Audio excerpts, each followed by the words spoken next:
January 10th Planning and Zoning Commission hearing for the City of Nampa. Welcome. We're going to get through some business items in the consent agenda, and then we'll get started. So we'll call the meeting to order, and Rodney has a report on City Council actions. Mr. Chair and Commissioners, I have two reports for you today for two City Council meetings because we only had the one Planning and Zoning Commission meeting in December. So the first one is for the 19th of December. And that was, we had Broadstone Townhome subdivision that was a final plat, and that got approved. That's the one right off of Colorado and Fern, that one there. They had the short plat approval for some exceptions to the code because they were going to be subdividing it after they had originally just put it on one single parcel. So that one was approved by City Council. Annexation and zoning to RS 8.5 at 2909 East Victory Road. That was for irrigation services, just an existing single-family home, and that one was approved as well. And finally, development agreement modification for Fuller 84 Business Park, where they outlined the land uses that could be done in the IP zone, regardless of whether we change the zoning code and change the land uses. So they put that in their development agreement. And so that one as well got approved. Excuse me. Then the 3rd of January, we had a project come forward. You saw it for annexation. It was a cleanup on that property just north of the railroad and over by Happy Valley. We had this little sliver of land that didn't get annexed in when the applicants originally came in. So that one was cleaned up and that one got approved. No changes really to any densities or anything. It's just along the Indian Creek. And then annexation and zoning to RML for Rodolfo Benitez. And that was to connect to city sewer for an existing single-family home. And that one was also approved. Finally, the last one was a vacation of a public utility easement for water. And that was at the big storage facility at 504 Caldwell Boulevard. And that was just a cleanup. They're just moving that utility to another location. So that one was also approved. Any questions for me? Don't think so. Thank you. So we'll move on to the consent agenda. I'll entertain a motion or comment. Mr. Chair, I'll make a motion that we approve the consent agenda. It's been moved and seconded. All those in favor? Aye. Any opposed? All right, motion carries.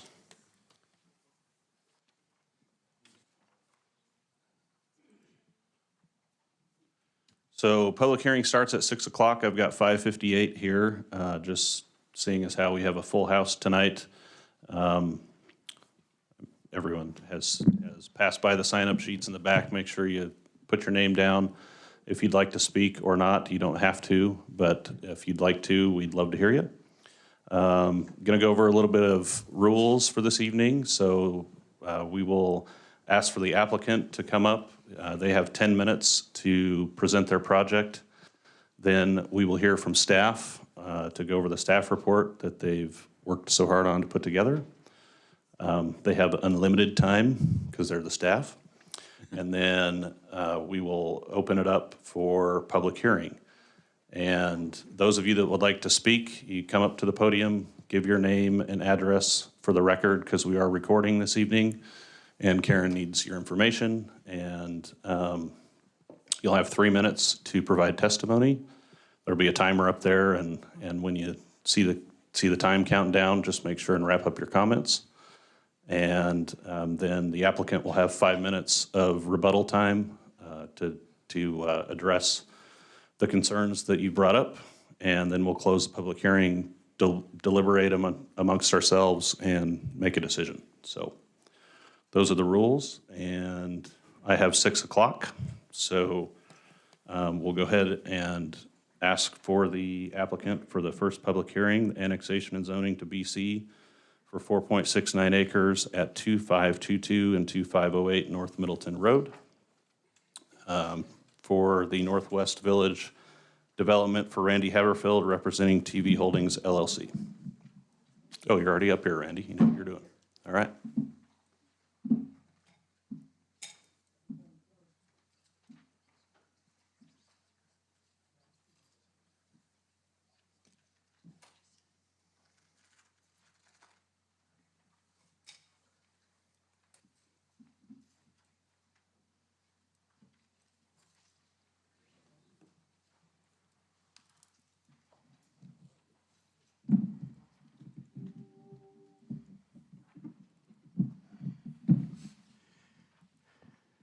Chairman Van Acker and Planning and Zoning Commission. My name is Randy Haverfield.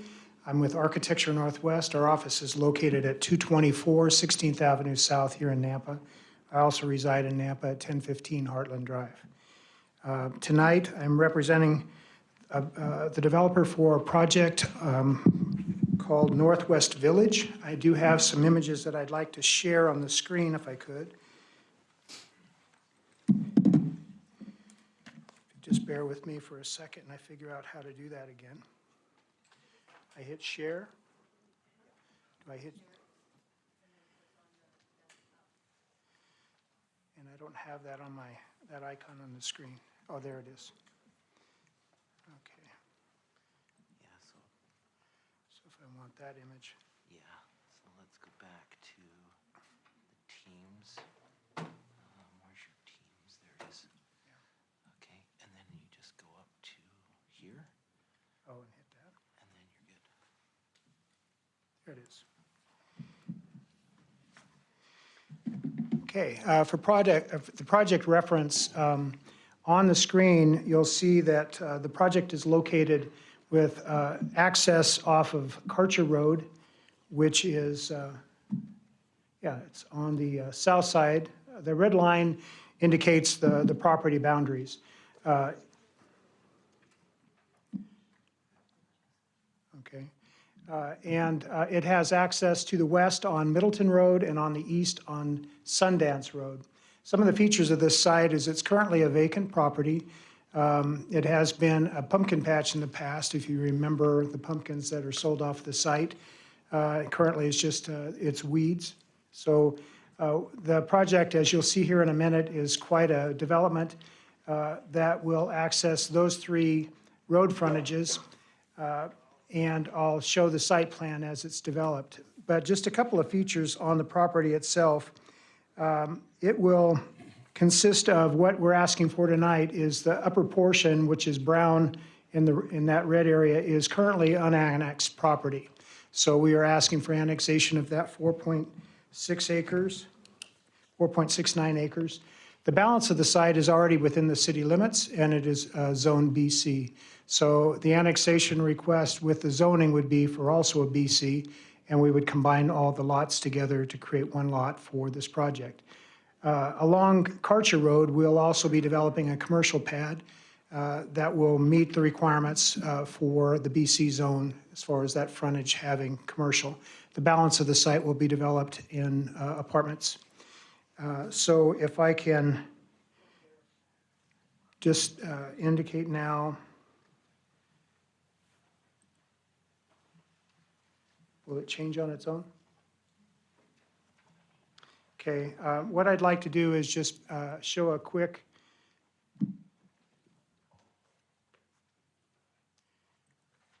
video since I have 7 minutes left of the project. It looks like it's running a little bit slow, but what it'll show you is an overall view of the site as it's developed. 11 3-story apartment buildings, and Christy will get into, I'll just let you watch that as it's playing.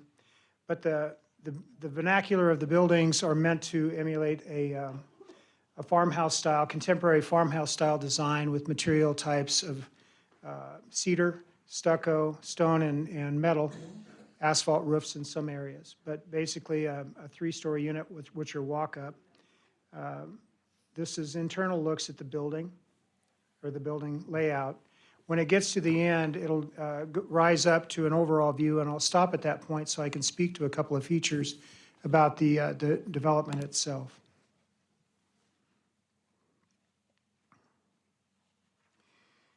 While it's doing that, actually, I'll stop at this point. And what you have on the right here, that drive lane that comes off, that's off of Middleton Road. Maverick Convenience Store is directly to the south of that entrance. As you continue on the flight path of this, you'll see a Commons building that's centered between two of the structures. The Commons building will be utilized for group gatherings and recreational use.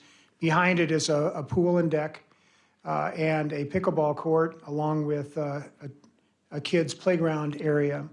Also on the site, as we swing around to it, there'll be a dog park or available space for animals. One thing that I would point out, in the center core area, since my mouse isn't really working very clearly, if you were to walk around the group of buildings that's currently at the upper portion right there, it's a quarter-mile track where people can walk, get in their exercise as far as if it's just walking that you want. But some of the features of this piece of property that are ideal for this type of development is the proximity to other uses: medical, entertainment, banking, retail, restaurants. There are several, and I'll stop at this point. So you can kind of see the site. What you're looking at to the right-hand side is the north end of the building, or the site. To the south is Karcher Road,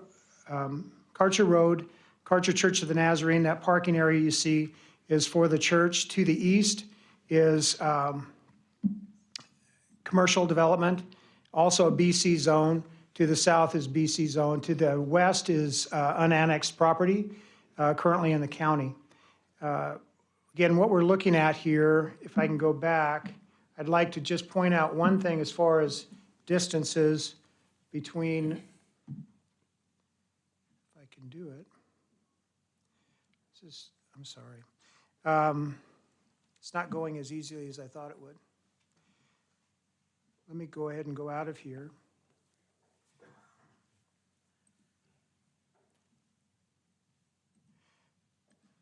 Again, some of the images as far as internally of the commons area, of the kids' playground area.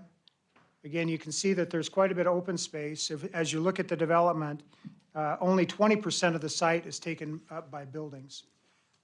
35% of the site is landscape area. 45% is other paved surfaces and open space. So basically 80% of the site is open air. 20% would be with the buildings themselves. Christy will get into, I'm sure, the parking allotment. We're looking at providing covered parking for half of the required parking spaces, and she'll go over that with you. And let me go back out of here. Now I can go back. Just something I wanted to point out as far as the distances between the buildings themselves. I'll stop at this point. As you look at these buildings that have the ends on Middleton Road, the separation between the face of those buildings and the center line of Middleton Road are 150 feet. When you look across to the west, there are two homes that currently are there. Somebody's helping me. That are an additional 80 plus feet from the center line of those roads. So what we're looking at is well over 220 feet of separation between the face of any of the apartment buildings and any adjacent residents, except for the one directly to the north, which is a large lot in Canyon County. But again, there's about 80 feet of separation to the property line of the northernmost building to that property line, and then their setback. So again, about 90 to 100 feet separation between the buildings. Since they're all internalized, it works well. You'll also see that there's shade structures that are being placed around the perimeter of the site, and then in some cases internally. We've also talked about changing some of those out to be garages instead of just shade structures. So again, half of the parking will be covered. There'll be a 25-foot landscape buffer around the perimeter of Karcher and Middleton Road. When you look at the Compass study, Communities in Motion, we received high grades as far as in the development as it spoke to economic vitality, which with the activity center access, net fiscal impact, and then it is within the Community in Motion's forecast for this site. Conveniences, it is very near a bus stop. So if you look at the current circulation patterns for Valley Regional Transit, we are right on the path as far as it's located at the College of Western Idaho site, right on Napa Caldwell Boulevard. And then you can access from there the whole valley, the Treasure Valley, going either west or east into Boise. So it meets those requirements as far as just for ease of pedestrian and public access. So with that, I guess I'll stop and address the questions as they come up by those that are in attendance. But appreciate your time this evening. Thank you. Can I leave this here? Anybody have questions for the applicant? That's my dog, Sam. Okay. Nope. Just us. We're gonna hear from staff, and then you can ask your question. Okay, let's have the staff report. Christie, I believe. All right, thank you, Mr. Chair and Commissioners. Christy Watkins, Principal Planner for the City of Nampa. As he stated, the request before you this evening is for annexation and zoning to BC for 2 parcels on North Middleton Road and for a conditional use permit for multifamily development for 4 parcels that include those unannexed parcels, all on North Middleton Road and Karcher Road. So I'm going to go through the findings that staff has listed out for you in your staff report. The property is contiguous to the city limits on the south and east sides where it adjoins BC and IL zoned properties that are also annexed. The proposed BC zoning district is consistent with the comprehensive plan future land use map that is commercial. Therefore, the BC zoning would not create a spot zone. The proposed BC zoning district is the same as the adjacent zones, so the zoning is compatible. There are apartments on Karcher Road to the east and west of this property, so the uses could be considered reasonably compatible with existing uses along that corridor, even if they aren't on the immediately adjoining properties. According to 1032 of City Code, a multifamily development is an allowed use with a city-approved conditional use permit. With an approved conditional use permit, it can reasonably be assumed to be available for orderly development of the city. This is where you will have some flexibility in your decision to determine if this is orderly development of the city. City services and utilities are available to this property, showing that the city anticipates growth in this area and is available for the development. Retail and medical services are immediately available to the tenants of the subject development. City codes are written to protect the public interest by providing guidance for development. Therefore, it can be presumed to be in the public interest because it does meet all applicable codes for multifamily development. Upon annexation of this property, it will be required to dedicate right-of-way along Middleton and Karcher roads, which will provide for appropriate widths to handle future traffic. It is in the public interest to increase capacity of transportation corridors to address growth. Considering the proximity to retail, commercial, medical, religious transportation, and city utility services, this development provides for a variety of housing types that will contribute to the community as a whole. It is separated from any immediately adjacent single-family structures and therefore would not pose any harmful effect upon the neighborhoods. This multifamily development provides for a variety of housing types that will contribute to the community and does provide convenient access to services, working, and shopping. This development is subject to design review standards listed in Title 10, Chapter 34 of Nampa City Code, and will be as attractive as the nature of the use and location warrants. That addresses the CUP criteria.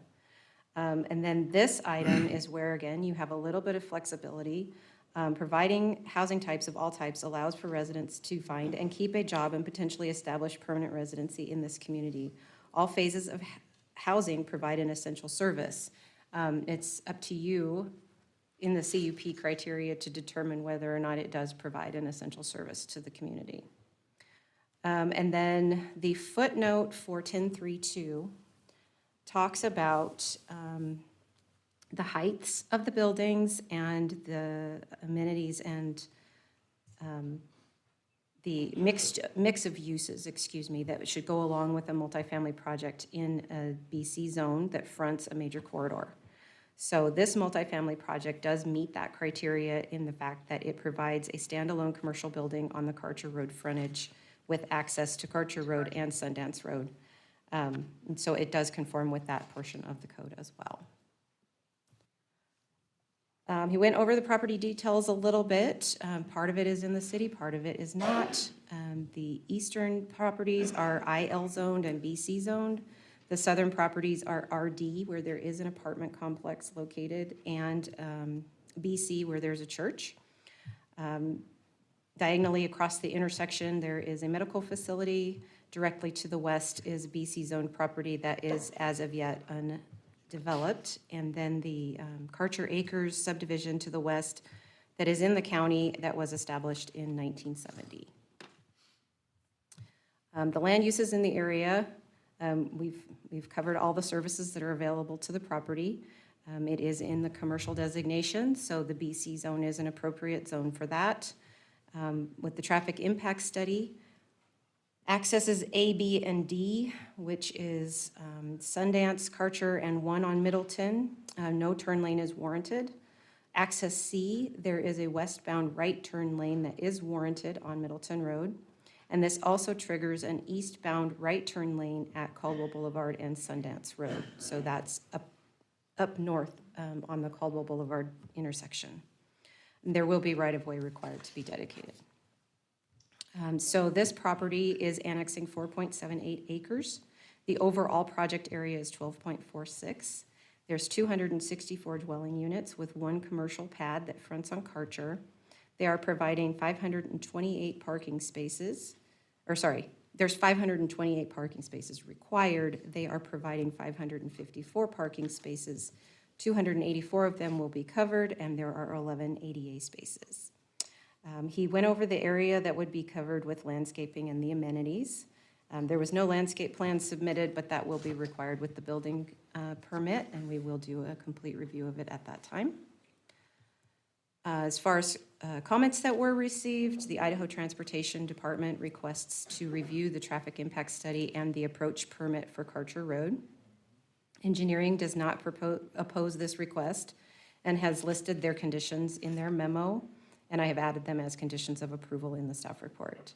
Code compliance is asking that the weeds at 2508 and 2522 be destroyed.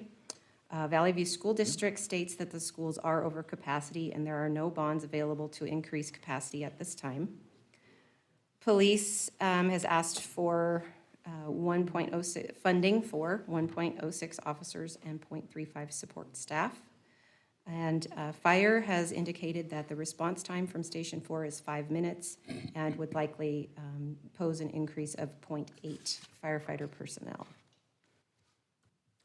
These are your conditions of approval that come from the comments that were received from the various different agencies that review these projects. I have listed out your potential motions for all of the requests or broken them out in case you decide to divide them out. So I will stand for any questions. Christie, just for clarification, in the application on page 115, Sundance Road is in the middle of the project, and on page 116, it's on the east boundary of the project. I assume it's really on the east boundary? It is on the east boundary of the project. Thank you, Commissioner Kehoe. That exhibit was drawn incorrectly, and I didn't catch it right away, so that shape should have stopped at Sundance Road. Okay, so the section along Karcher Road, is it more comparable to accuracy with page 116 or 115? I don't have those pages in front of me. It would be the second one that you noted, where it stops at Sundance. Okay, so 116 then. All right, and that there is a right turn only. So if somebody wanted to come out from the subdivision, or the apartment complex, and they wanted to go to, I don't know, one of those, well, the movie theater, which is half a block away, they would have to go all the way around to Karcher, and then to Middleton, and then down to Caldwell Boulevard, and then come back up on Karcher to get there? Please, let staff do the answering. Or they could turn left and go out to Caldwell Boulevard and go back down to the Can't left. go, they can't turn left, though. Out on Sundance, out of the Oh, development. go in the other They could direction on go north Sundance. on Instead of turning Sundance. right on Sundance, turn left and go north. Okay. But still, it's a roundabout way. Could be considered, yes. Okay, that's all the questions I have for now. Thank you. Any other questions for Christie? Ron, I think there's going to be a lot of talk about traffic. Do we want to have Daniel come up now or later? I think he'll hear testimony and then have him talk about it. Get ready. Is he still here? Oh, you are still here. If anybody, no other questions, I'll go ahead and open the public hearing. I do have several sign-up sheets, and all of the testimony that was written is either on our desk or in the staff report and in the record. So I'm going to start off with the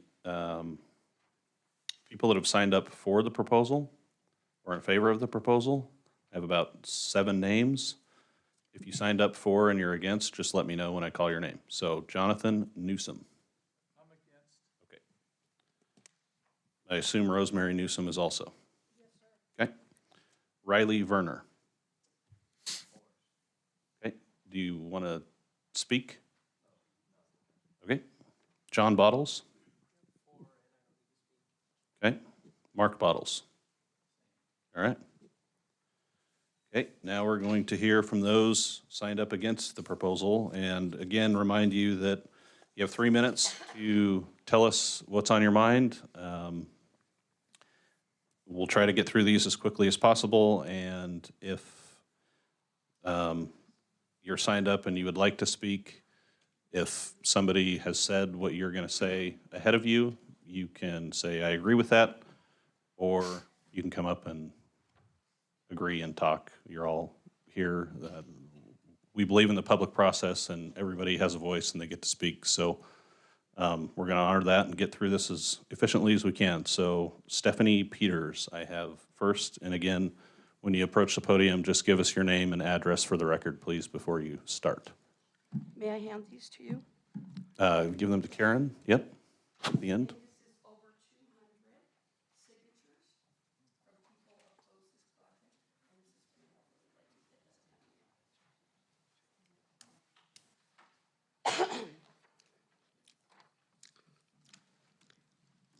My name is Stephanie Peters, and I live at 2609 North Middleton Road and have for 40 years. Excuse me. I would first like to say that I'd like to commend Caleb, the engineer. He was so patient and kind, helping me to make sense of the traffic study that was submitted. I've spent several hours at Planning and Zoning these last couple of weeks. I had many questions about the conflict of interest between the architect, city council president, questions about water, the traffic study, and wanting to know what certain abbreviations in that study meant. With numbers being incorrect and inconsistency that I have noticed, I have never seen a traffic study, but I do know math, as in 1 + 1 is always 2. Some of these numbers were not adding up correctly. Caleb was very generous with his time answering my questions and then assuring me that he would be digging in and going over every page, analyzing it, and finding all the mistakes. He said that it was their job and they were good at it. He said sometimes it can take up to 4 months. He told me they do not go over the study until the project is approved, due to the fact of doing work that will not come to fruition. I am praying he doesn't have to dissect this study. I felt very confident with what he said, and I actually believed him. He is the first person I have believed since starting this journey of trying to educate myself to be able to understand the process and how these projects get moved forward. The one thing I thought about yesterday that I can't understand is how is it you're going to make a decision tonight to either approve or deny this application and whether or not you are going to recommend to the city council your decision when you don't have the true facts. Our number one objection to this project is the unbearable traffic we have on Middleton Road and the dangers that go along with this over-traveled, narrowed, and half-mile of road. So what will happen? When they tell you all the problems with the traffic study, are you gonna say, halt, all this work, we were wrong, so sorry? I think not. It'll be brushed under another rug and the project goes on. That is not right. You can't undo the damage you've done. Since traffic and safety are our primary concerns, you, the Planning and Zoning Committee, are going to make a decision that can affect our lives in a way that will impact us forever. And when I say forever, there are some of us who live on this road who've decided that we will have to move if this project goes through. We already risk our lives almost every day we cross the street. In the last couple of years, we can no longer walk to a neighbor's house safely. We need to drive to protect ourselves from getting run over. We had to make a documented request from the postmaster to get our mailbox moved from the east side of the road to the west, as well as another neighbor due to the nature of crossing the road. He fell on the road and was almost hit. Even they recognized the danger and asked if we would put it next to our house so they could drive through because they recognized the danger and they didn't want to be sitting on the road. It is not right that a rich developer and a city council president / architect can drive us from our home of 40 years because of greed and power. Absolutely not, but that is what is happening. I am asking you to deny this project. This road is a hazard and will only get worse with the estimated 400 plus cars, and that's just making one trip a day. And it goes on and on. Time, ma'am. Just wrap up comments. Okay. When did the city council quit listening to the people? We want a moratorium on growth and at least until the infrastructure catches up. Please remember you work for us. We fund your paycheck and retirement account. Do not be pressured by other people. We ask that you say no to this project. Thank you. Thank you. Marilee Spath, I have you signed up as wanting to speak.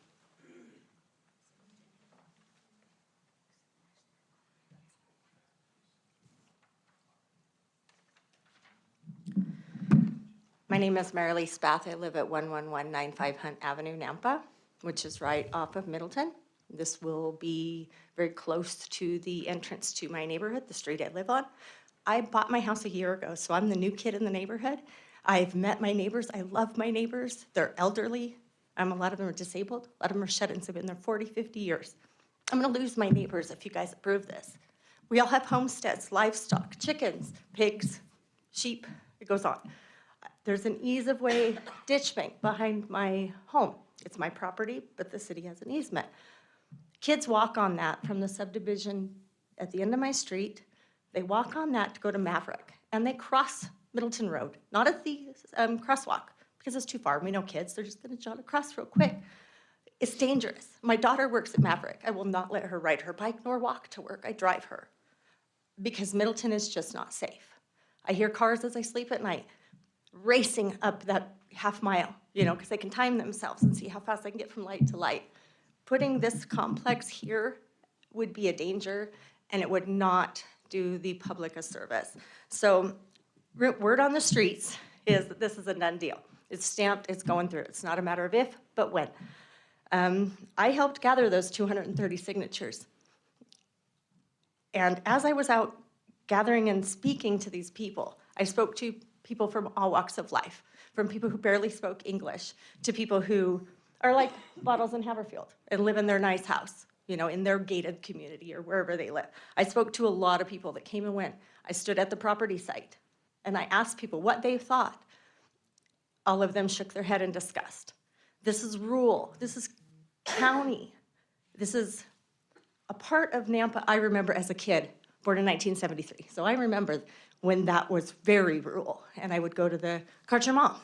And I would be like, oh, look at the mom, the horses, look at the pigs, things like that. That's going to go away if you guys approve this. We're going to lose the ag land and the open spaces. I get it that we can't stop that property from being developed, but I would like to see it developed in a way, as the people that I heard from while I was getting signatures, developed in a way that gives them places to work, gives them places to take their families, gives them places for more entertainment. I mean, what entertainment do we really have on this side besides fast food and a movie theater? So, when I was digging in like Stephanie, I read more and learned more than I ever thought I would about code and your guys' vision for the city, etc. This development, so your comprehensive plan states that NAMBUS says seek to plan and develop patterns that are supported by the infrastructure, reduces driving time to commercial services, conserving ag lands and the open spaces. Development should blend into the fabric of the community. Streets must provide adequate capacity to handle the increased use. There should be walking and biking access to pathways and commercial areas. This site does not meet those requirements. Yes, they can get to the bus stop if they walk down Middleton Road to get to the boulevard. I didn't even get through half my stuff. But thank you guys for your time. Please say no. It's not the right time nor the right place. There's apartments being built behind Karcher Mall as we speak. Thank you. All right, next on the list, Christine Mlinick, and I have you as opposed but do not wish to speak. Okay. Next, Michael Ludwig. Have you on the record? Okay, don't wish to speak. Excuse me. John Wolf, have you on the record as against and do not wish to speak. Michelle Williams, same. Okay. Christy Annie, same. Helen Baptiste, signed up as against and wishes to speak. Good evening. My name is Helen Baptiste. My property is at 2519 North Middleton Road, immediately adjacent, the one residential unit that was mentioned that will be right there in my face. I did submit written testimony that should have been received and provided to the commission. However, I felt it very imperative that I personally appear today and express my profound opposition to this development. 264 apartments, you can do the math. How many more vehicles? How many more residents? How many more calls to our first responders, safety security services will this development result? Most concerning, you all know it, and we'll be talking about it, the traffic. So I'm not gonna go there, because it's the most obvious, and if we don't see it, we are blind. We cannot have this short corridor between these two major highways impacted by this kind of a development that has access right onto Middleton Road, and like they said, that's the way it's gonna go, because that's the way right-hand turns work. Schools, we are in the Valley View School District. The district has made its comment that the elementary school is already 75 students over capacity last November. And the neighboring schools are also experiencing the impact of poorly planned growth, and that even district boundary changes will not meet the demands of this development.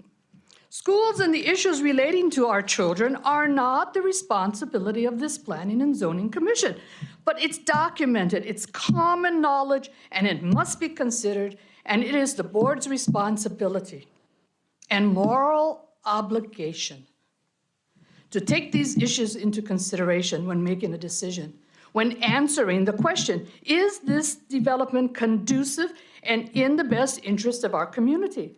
Development may not be welcomed by many, but development is good. I am a 30-year retired real estate agent who owned my own brokerage.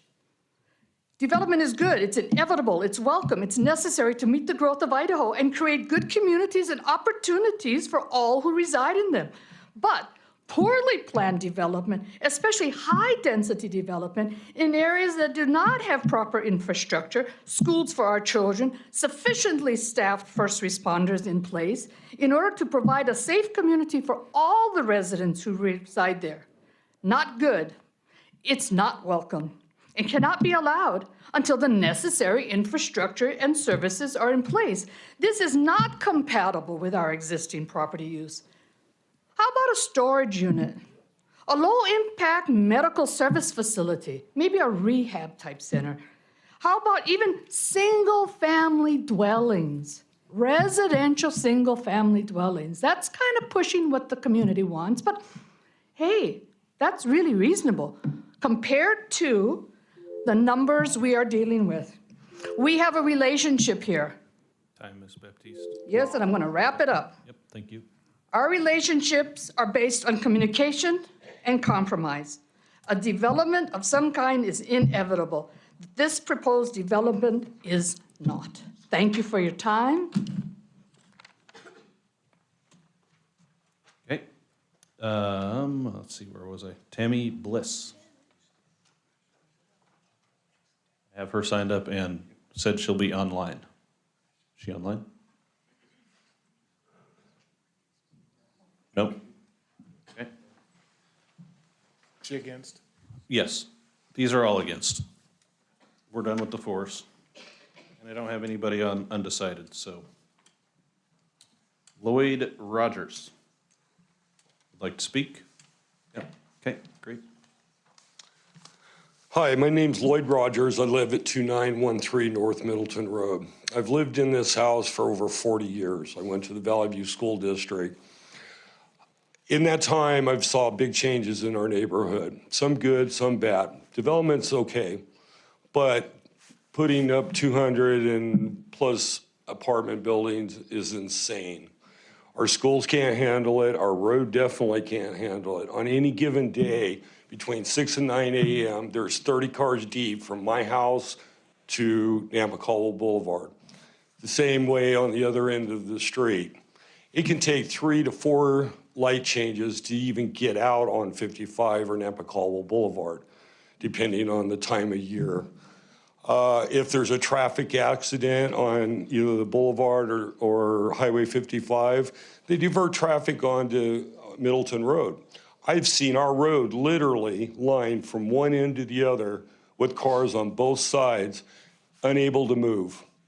Trying to work, when I worked at Kircher Mall, sometimes it would take me 45 minutes to get a good Samaritan to allow me to get out onto the road out of my property, where I'm only a couple hundred feet from Namacollo Boulevard.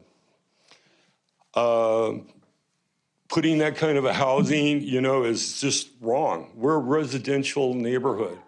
We love our neighbors. A lot of my neighbors are elderly. We opposed putting in sidewalks because of the impact that it would cause on them. And Middleton Road, if you guys were to come in and widen the street, based off of what I've been told by other city and street workers, that the road would be basically 10 feet from my front door, which would more than likely mean I'd have to sell my property. And you talk about, 500 plus cars for this development. Well, the property right next to me is proposing 200 apartments. So there's another 400. So now you're talking 900 cars. Throw in the traffic from 208 project, which are going to end up on Middleton Road to try to get out of there. Plus, you have a development on Middleton Road right now, just past the church on the right-hand side. And there's probably 200 or 300 more apartments. How much can you put on Middleton Road and not say that you're not going to impact people? You guys would not allow something like this to happen in your neighborhood, so why would you allow it to happen in ours? There are plenty of farmland that they're putting up for sale right and left that these kind of apartment buildings would be more suited for. If you were considering putting in single residential houses, like a little small subdivision, that'd be one thing, that actually fit with our neighborhood, but putting in high-density apartments does not work. Thank you for your time. Thank you. Okay, Kim Rogers. Oh, okay, you are on the record as against. Tony Carmel Urea. On the record as against. Don't wish to speak. Okay. Janelle Lanning. Okay, thank you. Ron Canning. Oh, Lanning, sorry. Oh, boy. Susan Heithaker, how'd I do? Okay. Thank you. Margie Potter?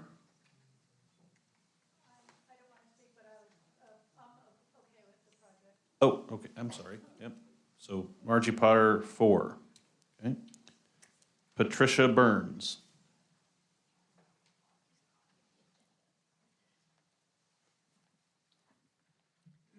Patricia Burns, I live at 11143 West Hunt Avenue. On any given day, I do not leave my house at 3 o'clock until after 6:30 because I cannot get out on Middleton Road and go left at all. The traffic is backed up all the way from the boulevard, all the way to Karcher Road. And if you go right, you can still sit through 3 lights at least before you can even get to turn left on the boulevard to turn around and come back. And the only way you can come back is either go through where Karcher or Kmart used to be and go through all the bumps, or you have to wait and go through the next light to be able to get to it, to turn left and go back on the boulevard towards Caldwell. If you go out of my subdivision and go down the road on Hunt to go to the Karcher, or to Karcher Road, you can only go right. You cannot go left at all there. If you go down to the very end of the road where it's a dead end, you have to go wind your way through a subdivision. You come out on Moss Lane, and if you go right on Moss Lane to get to the boulevard, you can't get out and go left there either because the traffic's so backed up at the light there. So you have to go all the way down to Homedale Road and go back out that way to be able to go left. Because you don't want to go on Midway either because there's no light there and you'll get in an accident because people do not let you out. So when you want to go the other way on Karcher and do go right to go somewhere, to go back on the boulevard and head into Nampa, you have to turn around and wait and wait and wait and wait and wait. And it's not a joke. You are waiting forever to get out on that road. And you don't even have to go towards the freeway because you're not going to get out there either. I worked in Caldwell for 35 plus years. The traffic is absolutely atrocious now. The last 5 years it has got ridiculous. I can come out on the boulevard at the light at Middleton Road on Nampa Caldwell Boulevard and sit because I could not turn right to even get onto Middleton Road. And then when I do, it usually takes me at least 2 or 3 lights to get to my road, and I'm the first road. I can't imagine what Haley has to wait for to get on the next one. So the traffic is just ridiculous now. I don't know what you can do about it, because if you put 564 more cars on that road, you wouldn't want to live anywhere near there. Thank you. Donnie Burns. Okay.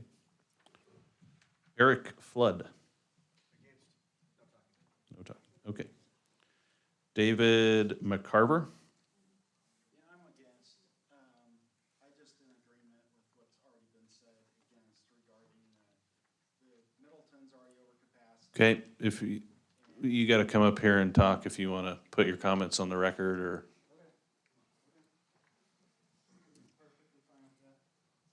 Yeah, we're recording and can't get it all from the audience. Right, can't pick it up. Yep. On the All right. right. So Name and Deb address. McCarver, Yep. 16159 Kootenai Place. And I am definitely against this plan development for the same reasons that I've heard. Mainly, it's just incompatible, this development, with what's already there. This is medium density. You know, you have houses, single-family houses on 2 acres there. And most people that move in and look at that type of property are not going to buy that when there's a high-density development right next to it. So, and yeah, so that's my comments, just the incompatibility and overcapacity on that stretch of Middleton Road. Thank you. Thank you. Liz White.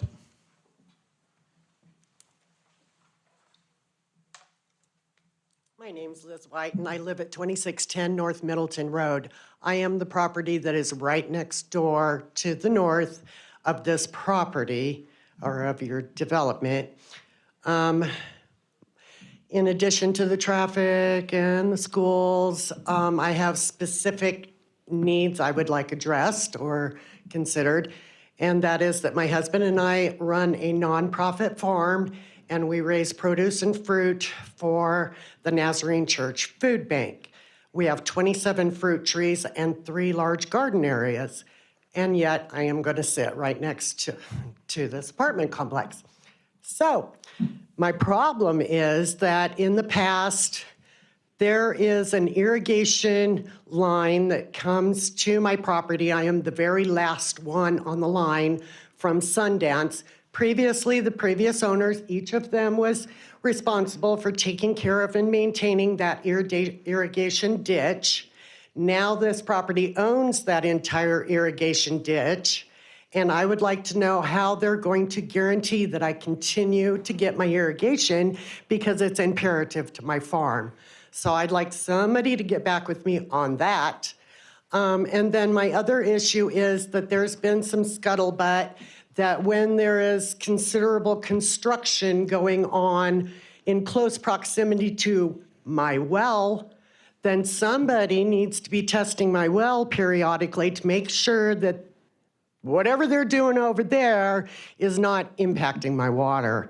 So I'm told that this is kind of common to do this for wells that are in close proximity to major construction. So those are my 2 issues with regards to my property specifically. I'm not real sure how humored the people in the apartments are going to be with my roosters, but that's what happens when you mix uses. So yeah, and that's what I got to say. Okay. Thanks. I do know, just for your peace of mind, that irrigation water is sacred in Idaho, and they will have to make sure your water is as it was before they moved in. So, Will they start that maintenance right away? Because we'll start taking water about June. well, during irrigation season, they have to provide you water no matter what. Well, except for irrigation, Steve is like, you need to clean all these weeds out and that kind of thing. And they're not my weeds. Just saying. Got it. Okay. Next on the list is Marilee Spath. Oh. How'd I miss you? Oh, 3 minutes. 3 minutes, sorry. Sid Spath. Okay.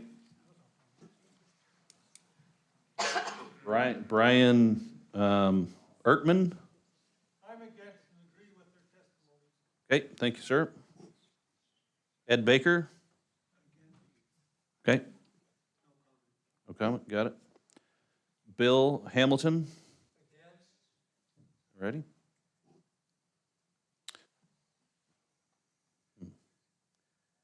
Michelle Hamilton? Okay, got it, thank you. Michael Andreessen?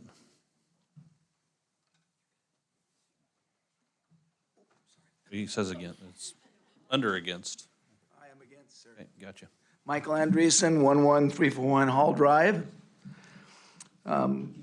We've lived in this neighborhood for 30 years. Our neighborhood is kind of a unique neighborhood with half-acre and 1-acre parcels. We've all developed our acreage to suit us, and this development is going to impact, like everyone has said already, the problem is going to be traffic. And I totaled my truck in 2018 in the brand new intersection that was put in there at the Maverick station and so forth. Brand new intersection. I called the police department because I felt that the way that the timing was on the lighting was improper. I was told that there were, at that point when I totaled my vehicle, and no one could say who was at fault. But at that time, that intersection was brand new and it could not handle the traffic. And there have been I don't know what the statistics are, but at that time, there were over 100 accidents in that intersection. That intersection cannot handle any more traffic. And as all the testimonies have already said, we all agree that that whole area cannot handle any more traffic. I'm speaking on behalf of my neighbors. My children are going to grow up, they are grown up, they still live at home. It's kind of hard to find a place to live anymore that you can afford. I think everybody would agree with me. And the more of these developments that are going up all around us, and they're proposing another one right off of Highway 55, we're going to be back here and we're going to defend our community again for the very same reason. The only people that profit from this development are the developers and those people that own the properties. And these are not conducive for families to live in, these developments. What they are is they're a place where you gather together with students and people that move in, and they all share the rent. There's many people that live in those developments on one level, and it's $2,000 a month. Why don't we build some homes in this community and in this area? Why don't we build homes for people to live in where they can invest and they can put their children and they can visit their grandchildren? These people that are moving in, I go to a very good church, and I tell you, most of the young people in our church are all sharing a place and going to a college. That's it. Please consider that. This is inconsiderate of the developers to continue to push this on Nampa, Sir, Caldwell, and time. so forth. Yep. Thank you so Thank you. much. No more clapping. Yeah, stay quiet. Sorry, guys.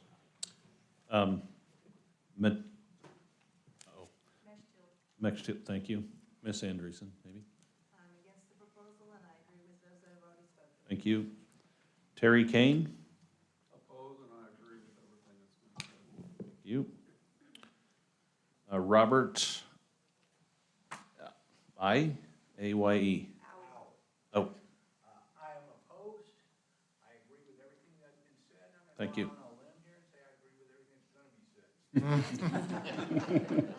That's efficiency right there. Okay, I remember Stephanie Peters. She already spoke, right? Yep. And next one on the list, I can't read you, but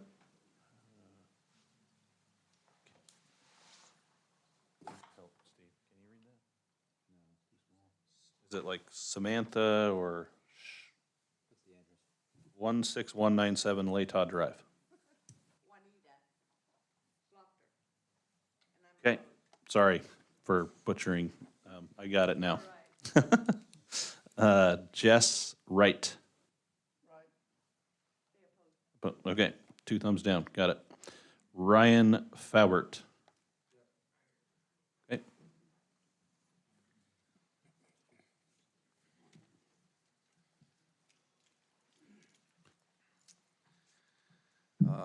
How's it going, everybody? My name is Ryan Faubert, and I live on 16166 Kootenai Place.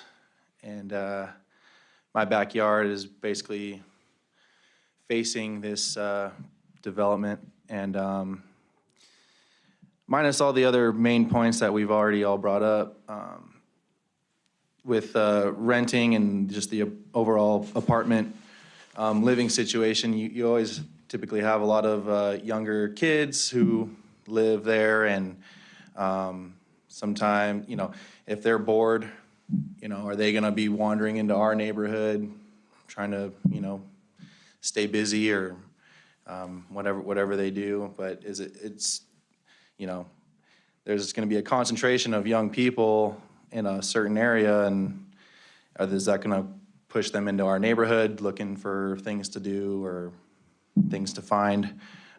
So that's one of my concerns. Also, if you just go down the street on Middleton, there's another apartment complex down there, and it just basically, to me, when I see it, looks like just like Section 8, housing, where it's just everything's the same, and you know, even when you paint them all nice and pretty, they still all just look like the same complex, and it just looks like Section 8 housing, however you know, develop it, it just doesn't look like an appropriate structure for the area that we live in. So pretty much like what everyone else was saying is, I would like to see houses. Someone else mentioned maybe putting a health center due to the, you know, residents who live in the neighborhood currently. That could be a good use since they're saying it's zoned for commercial. But pretty much those are my concerns. Just, you know, concerned about the people coming into our neighborhood, just people who are lost, not sure where they're going, kids who are bored, things like that. So that's really all I got to say, and I'll finish with that. Thank you. Thank you. All right, Amanda Cowgill.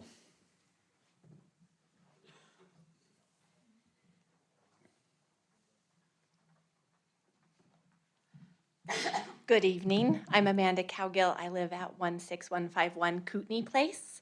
And I love that I get to stand here before you guys and give you my 2 cents.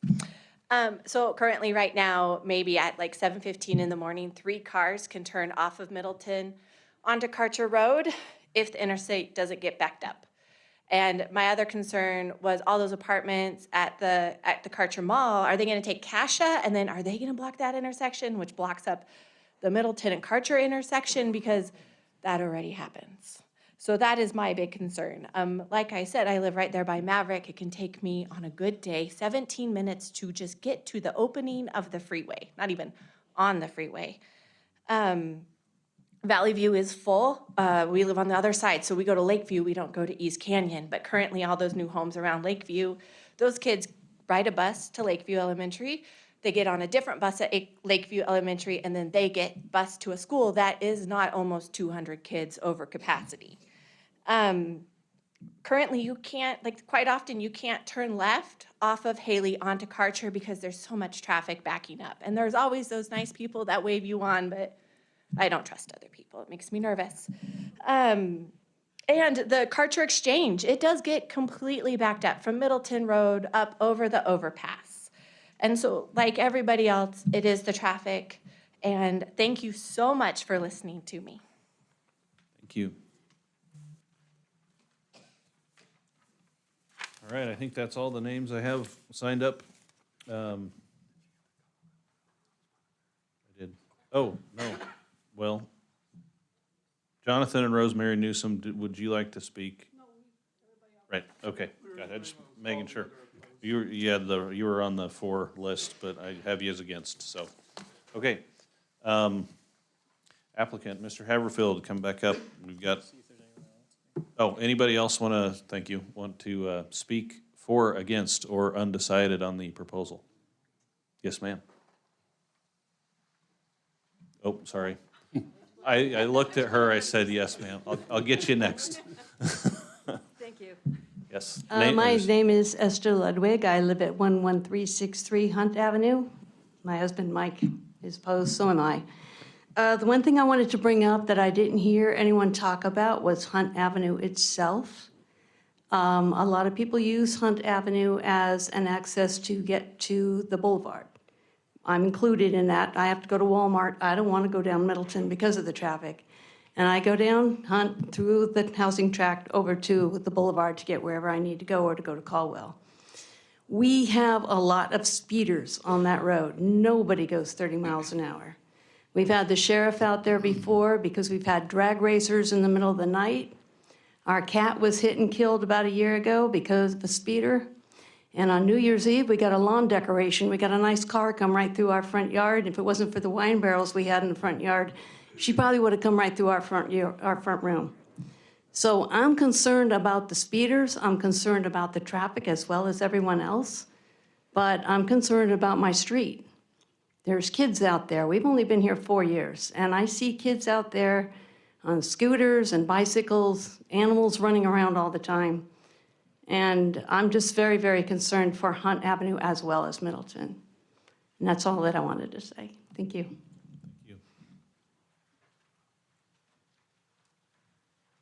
Right.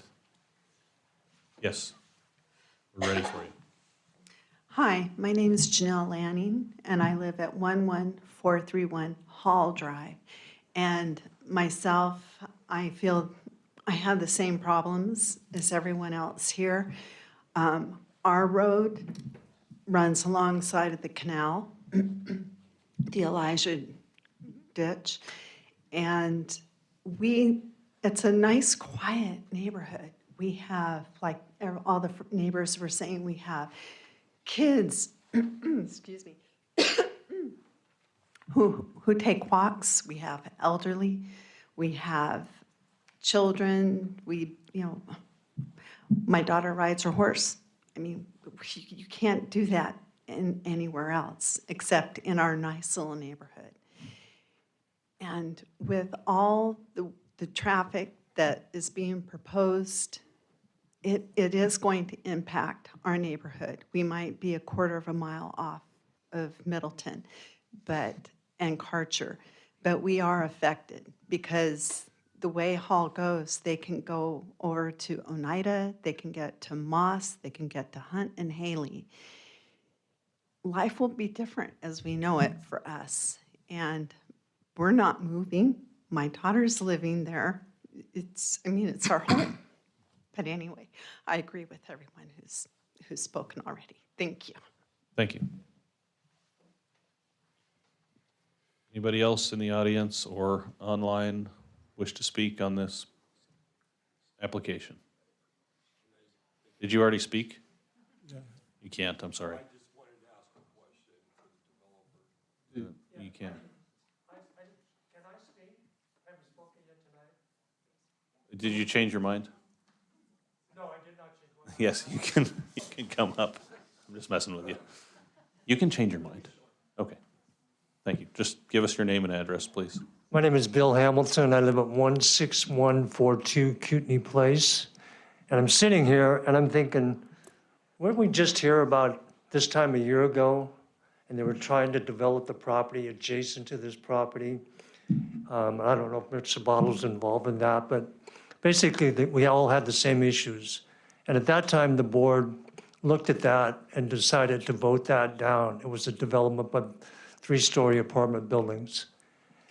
And what I would ask tonight is you look at it the same way, is why is it okay to take that basically same development and move it across the street? It's not going to change anything. It's going to make the same impact that they were trying to push through, 6 months ago. So I would just ask that you guys would consider everything that's been said here tonight, that this is a community that's being affected. And isn't it the duty of the city council and city planning and zoning that we really want to promote ownership of properties rather than rental of properties? In fact, the gentleman that did the proposal today, when we did the meeting at the Maverick, he made that statement to me. He said, we would prefer to see people have ownership of property rather than rental. So I would just ask that you would take everything into consideration, that we've been here before, we're doing this, there's developments going on, a lot of apartment developments going on around our area, and it's really impacting that community. And that community that we're speaking of helped build Napa itself. These are longtime residents that have impacted the infrastructure, that have paid taxes, the people that have generations of people have come from that community to serve this community. So just take that into consideration. There's always room for development, but this high impact in this area is not the place for it. So thank you. Okay. Anybody else? Okay, now we will have the applicant come back up and address the questions and comments.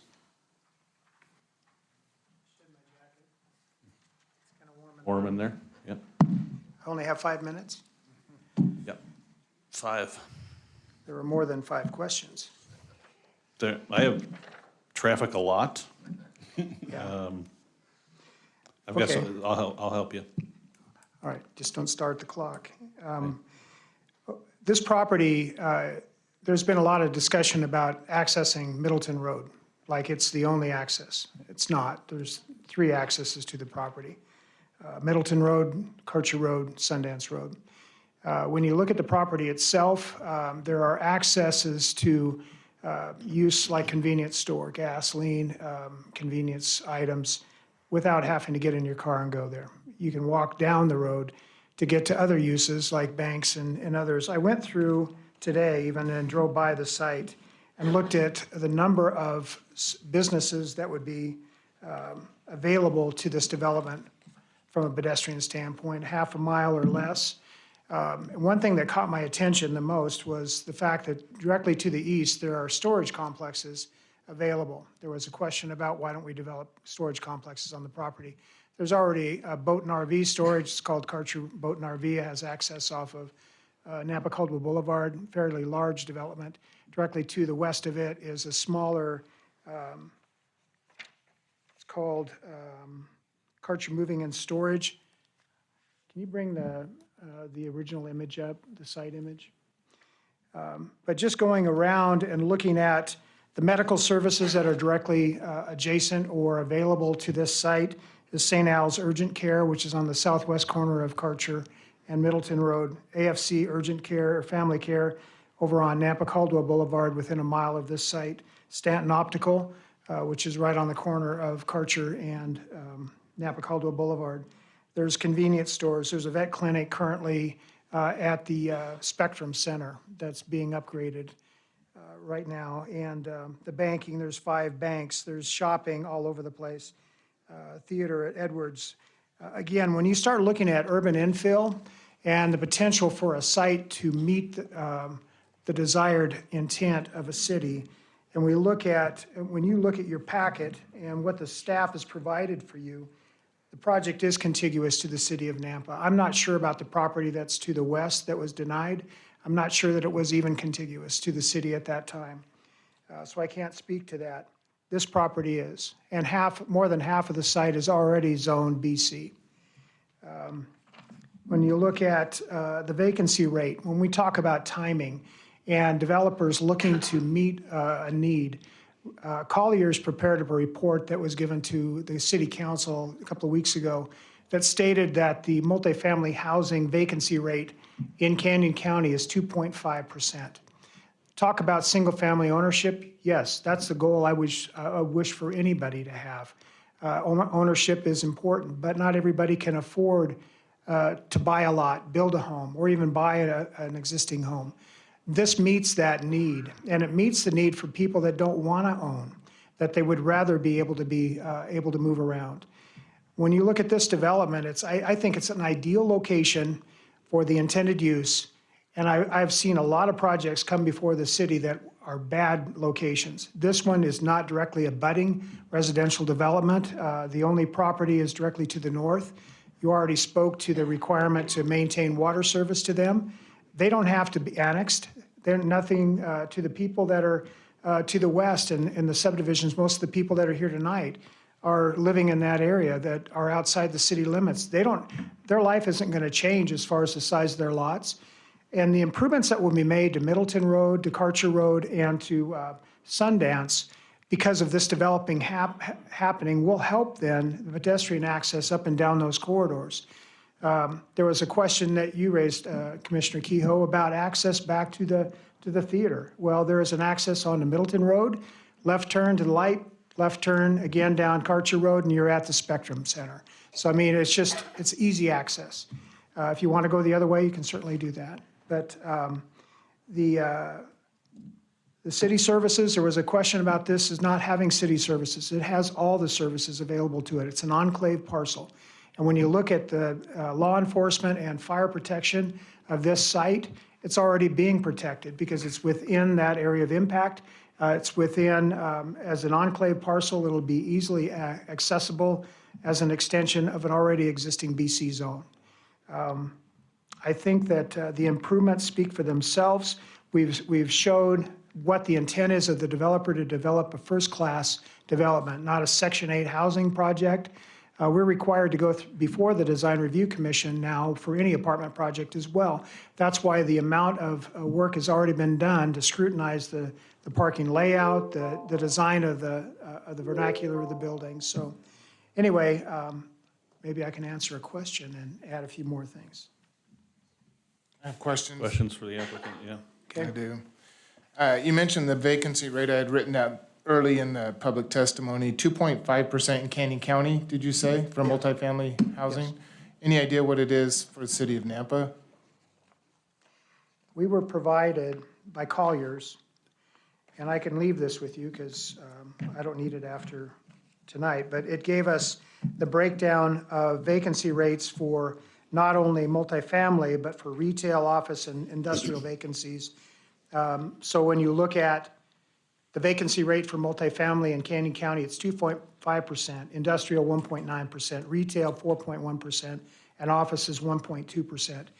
There is, we're growing. There's a need for housing along with these other commercial entities. So, and when you look at this development, and I'll just add this as an aside, what we're providing are employees for a lot of businesses that are in and around this property. They can easily access by bus or by bike or by car to be able to go and work at these places. A lot of the restaurants, which I counted over 25 in near proximity to this site, need employees, and there's a pretty large turnover for employees. So we're providing for that need. When we talk about the Valley View School District, and you look at worst case, how many students would this create? That's a hard thing to determine because we're not able to say that maybe some of the people that would be living in these apartments would actually already live within this area. So how can you factor that in? You can't. So you look at worst case. And that's just not the way that I live. I try to be pragmatic in how I approach these type of decisions. So, excuse me, back to my original question, though. Did that report break it down by the city of Nampa and what the vacancy rate is, or just Canyon County?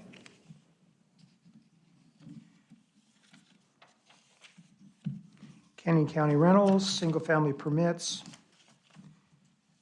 Looks like it's just county information then? yeah. Okay. Which Nampa obviously is a part of Canyon County. Sure. You had also mentioned, you had referred to the Communities in Motion checklist, and I'm looking at that right now, and I don't know if you can get to that slide real quick. I'm looking at it.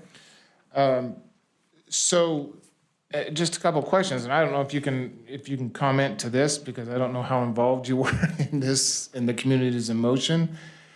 But I'm looking at the safety section of this, and it says the level of stress measures, how safe and comfortable a bicyclist or pedestrian would feel on a corridor, and considers multimodal infrastructure. And then it breaks it down, pedestrian level of stress, NA, bicycle level of stress, NA. But then you had made just a second ago, comments of how easy it would be for people to walk to the services around this development. Why wouldn't they put, if you know this, why wouldn't they put information about the level of stress for pedestrians and bicycles in this particular area? I'm not sure if they're talking about the full length of the corridor or whatever. I'm not sure why they didn't provide any feedback as far as on the safety level. But I can tell you that the right-of-way that's required for us to provide will widen the streets, provide curb gutter and sidewalk. We're also, as a part of the improvements, we're required to put in a pathway extension along Middleton Road that hasn't been mentioned tonight. But that's one of the conditions of approval that we would be providing. So when we talk about pedestrian safety, yeah, that's one of the main things that I am concerned about. Kids or elderly or whoever, bicyclists as well. It's important that we maintain a concern for them just as much as the traffic. And when you start looking at a development like this, being in a location that we're seeing it being placed in this proposal, we are looking at not a lot of exposure to other residential neighborhoods around them. It's just to the west to a Canyon County subdivision. But we are looking at improvements being made to major roadways that will provide pedestrian access where it might be limited now. Provide buffering as far as for trees and structures that will take away the blight of an undeveloped brown site. So, when you start looking at, and then we haven't even talked at all about the value of this project and the value that it'll bring to the city of Nampa as far as taxable value. The increased number of, we've already spoken to law enforcement and fire protection, but a $65 million project, which is what this is proposed to be, is a value added to the city that doesn't come around every day. It could actually, when we looked at what was just originally prepared for presentation to the Napa Development Corporation and the City Council for downtown neighborly ventures, was going to put in a high rise next to the library. That went away because they couldn't fund it. We have a developer that's willing to come in at a time when it's needed to provide housing that's been stated at a value that's well and above the Section 8 stuff that was mentioned, which wouldn't be approved today with the design review standards that we have. So I see this as the right time, the right location, and I think that it meets the needs of a growing city in a way that we hope it would. Just another question. So in that Communities in Motion report, I'm also looking at this development review checklist, and it talks about overall net fiscal impact by agency, and it breaks it down by city, which obviously would have a positive impact and fiscal impact. Highway district is checked green, county is checked green, and school district is checked green.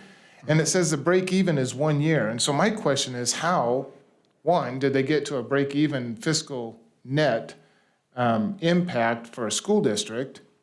And with Valley View School District being how overcrowded it is right now, how would that break even in 1 year with this development?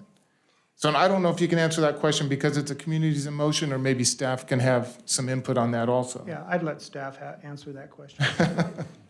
Mr. Chair and Commissioners, I actually spoke with Compass about a lot of these questions today.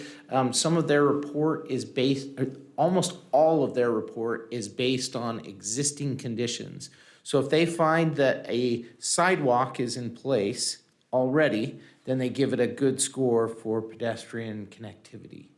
If there's bike lanes already on the roadway out in front, then they give it a good score for bicycle connectivity. So that's part of the answer, the last question.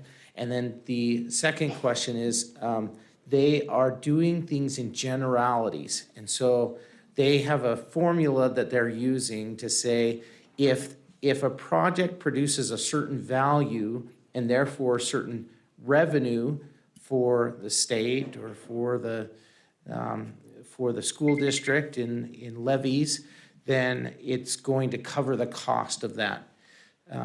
But it's for the entire valley. So their formula is based on a really general analysis of schools. So what they said to me today was, you need to defer to the school district's comments rather than to ours for that particular situation. Which is in direct opposition to what they It put is, in. yep. Okay. I think.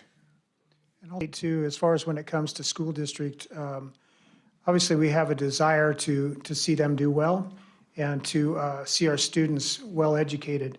But when it comes to decisions, we have from our legal counsel been given counsel that cannot be a reason why we make a decision one way or the other, because we don't fund the schools. They're funded by the number of students. The state and the federal government fund those schools unless there's a general obligation bond that's passed for a new school.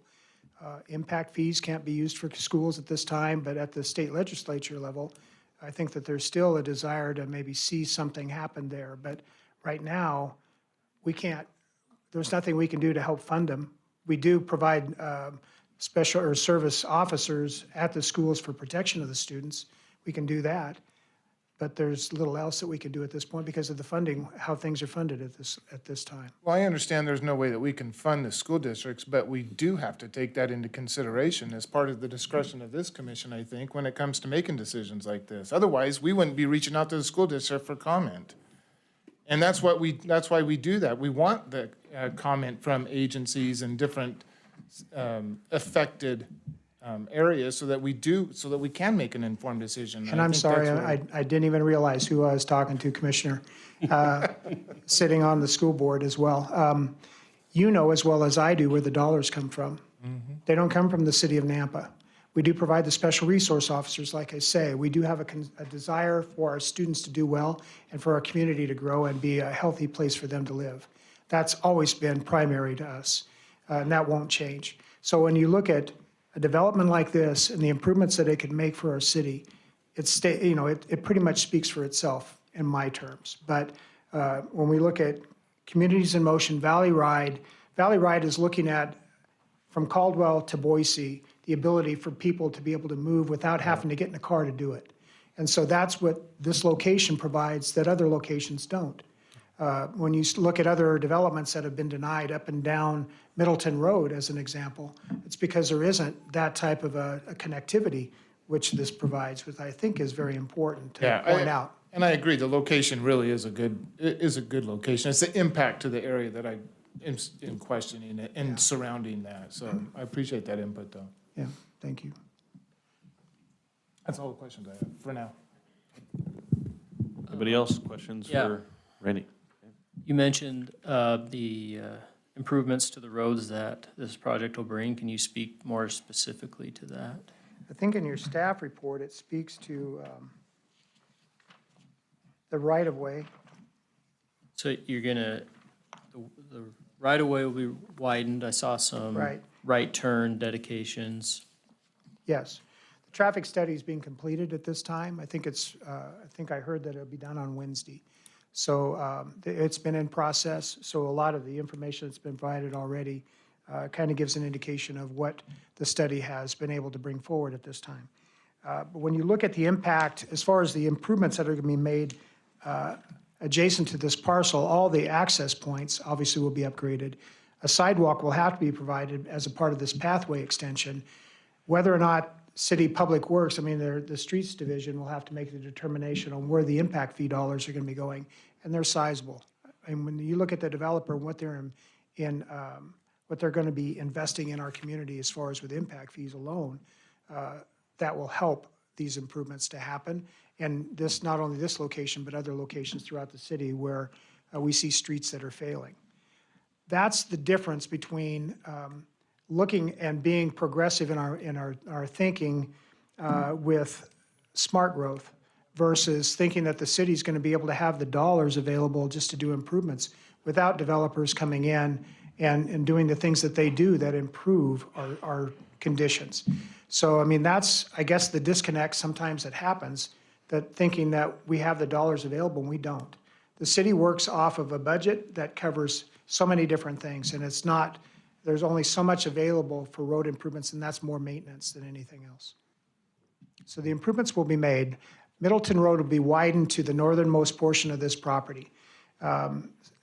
A 25-foot landscape buffer will be provided.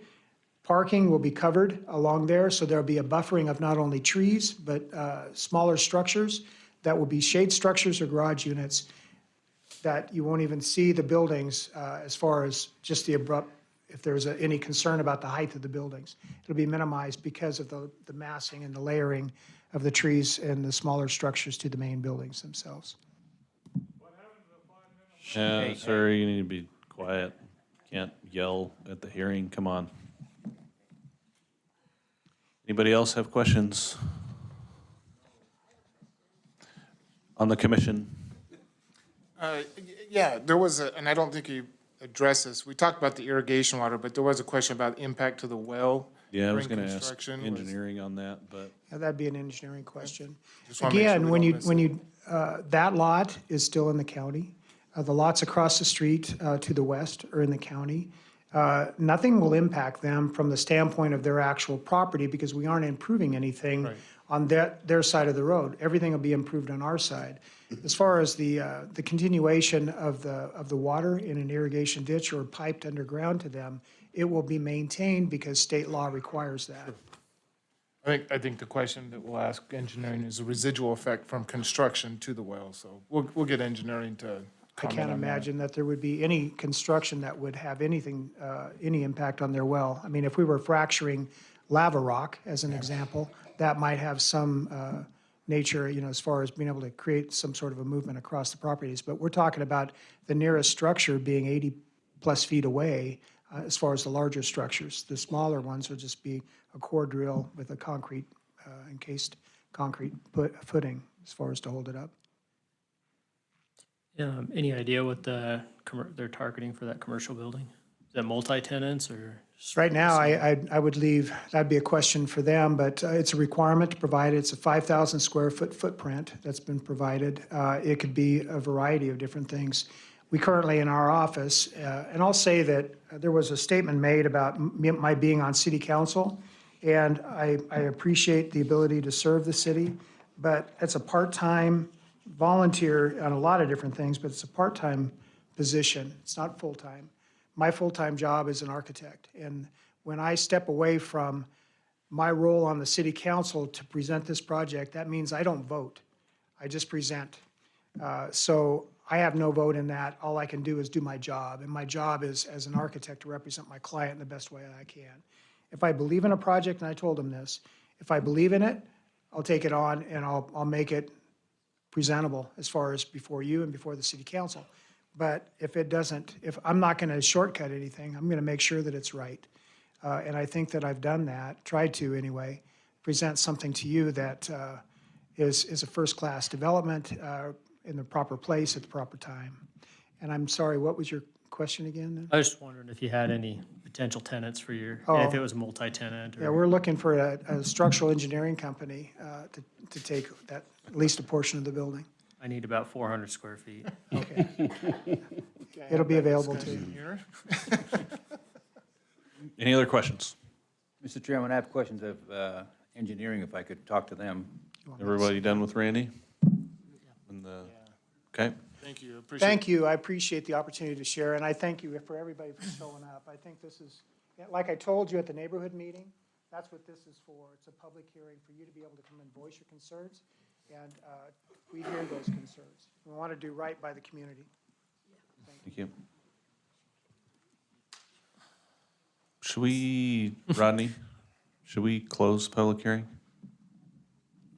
Now that rebuttal is over? You definitely can. If you want to just talk to staff, you just won't be able to ask any more questions of the applicant. Okay, let's keep it open. Daniel, how is the miracle going to happen? Commissioner Kehoe, what miracle are you talking about? How are you going to alleviate all this traffic? So the state, so Karcher Road obviously is a state highway. They have plans for improvements from Middleton to Farmway on Karcher Road that are anticipated to start construction in 2024. They are in design for improvements between Middleton and Midland, so over to the interchange that would address traffic concerns and stuff on that section as well. I have not heard of a construction year on that one, but the fact that they're in design, it would likely happen near that 2024, possibly 2025 standpoint, but that's what I know of on Karcher Road. On Middleton Road, it is an impact fee project for widening and improvements to Middleton Road. We have not undertaken design on that project yet. It's probably anticipated, I would anticipate based on the other projects that are in the queue that we would likely be 25, 26 before we would be doing that design and construction on that section of roadway. We are currently reviewing the traffic impact study as well as ITD. Any improvements that identifies or changes that are needed to be made to the study would be required to be completed by the project if they are impacts triggered by the project and not a background condition. So Daniel, if, say, this project was denied and nothing happened in that area, would that slow the process down probably on the improvements that you would make? So certainly the acquisition of the right-of-way is one factor in being able to do these projects. So the annexation of that portion and the dedication of the right-of-way helps with that.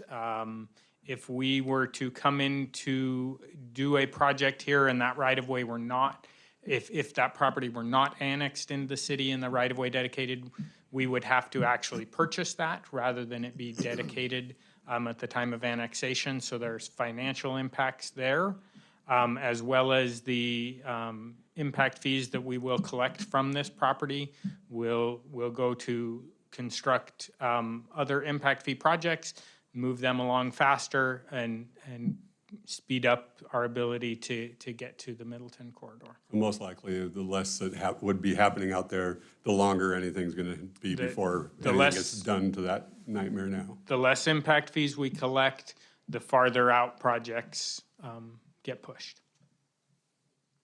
Catch-22. Yeah. Always. It is. So we'll be able to widen the road to the northern portion of this property. Is that right? So they will dedicate right-of-way, the needed 50 feet of right-of-way from section line into their property. They will be required to install sidewalks and their landscape buffers and all of that. Depending on the final results of the traffic impact study, they may be required to do widening along Middleton Road for turn lanes and that type of stuff. That's based on the traffic impact study and what is triggered there. And I guess what's in my mind is, once you get to that north, it's just gonna bottleneck down to what it is now, right? Similar to what you see there at the north boundary of the Maverick site currently. That's typically what we would see in a widening scenario there where they're doing turn lanes and that. How about well water during construction? I will be real honest, I've never, in all my 20-plus years working at the city, had any issues where a construction project of this type has impacted an adjacent single-family well. They will be connecting to city water, sewer, and pressurized irrigation, so there will be no new sources drawing from the aquifer there, so I would not foresee any impacts to that well. Say it happens, though. Who's responsible? That would be a civil matter between the two property owners, and I believe that it would be the developer's responsibility to address that. But once again, I Not a don't lawyer. play an attorney. I'm Be careful. Okay. This is on the record. How about any comments on Hunt Avenue? Hunt Avenue is a local roadway. The western portion of that is in the city of Nampa. The eastern portion of that is in the highway district, so not under our jurisdiction. It would be very unusual for that type of a roadway to have traffic calming measures installed on it. We can certainly talk with the highway district about that, but ultimately the majority of that is in their jurisdiction and would be up to them to determine what would be allowed until such time as that becomes annexed into the city. You don't have any accident data, that's police, right? So I actually was able to pull up the accident data for the intersection of Middleton and Karcher. There's approximately 60 accidents in the last 5 years. Yeah. And so that, for that volume of traffic on Karcher, that's not it's not something that's throwing a huge red flag for me. It does probably play into the decisions of the state for the improvements that they are planning now. But it's not 100 a year. And for that intersection, and there's been some really bad accidents there, because I've been out there on a couple of them myself, and people have died, but it's only 59 accidents. Don't believe I saw any fatalities. Yeah, there was. I was there. I know it happened. Yeah. A lady died out there. Apparently that wasn't reported to the police. I did not do an individual review of each of those, but I did not necessarily see a fatality accident In that, let me see if on the severity, oh, I take that back. There is one type A accident. So one fatality. Okay. Any other questions for Daniel? Thank you, Daniel. Oh, thank you. You got off easy this time. Yeah, it's the state highway district. Okay, I would entertain a motion to close the public hearing. So moved. Second. It's been moved and seconded. All those in favor of closing the public hearing, say aye. Aye. Opposed? Public hearing's closed.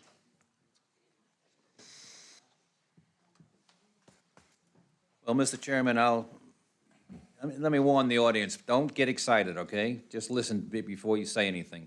Yeah, and Don't- remind you. don't say anything, period. We gotta get, we have to keep it quiet, or it's our time to deliberate and comment and come to a decision. Contrary to what some of the people have said tonight, this is really a very good project, and it's at a very good location. Unfortunately, the traffic is absolutely horrendous, and that takes away every benefit that the project may have is taken away by the traffic situation.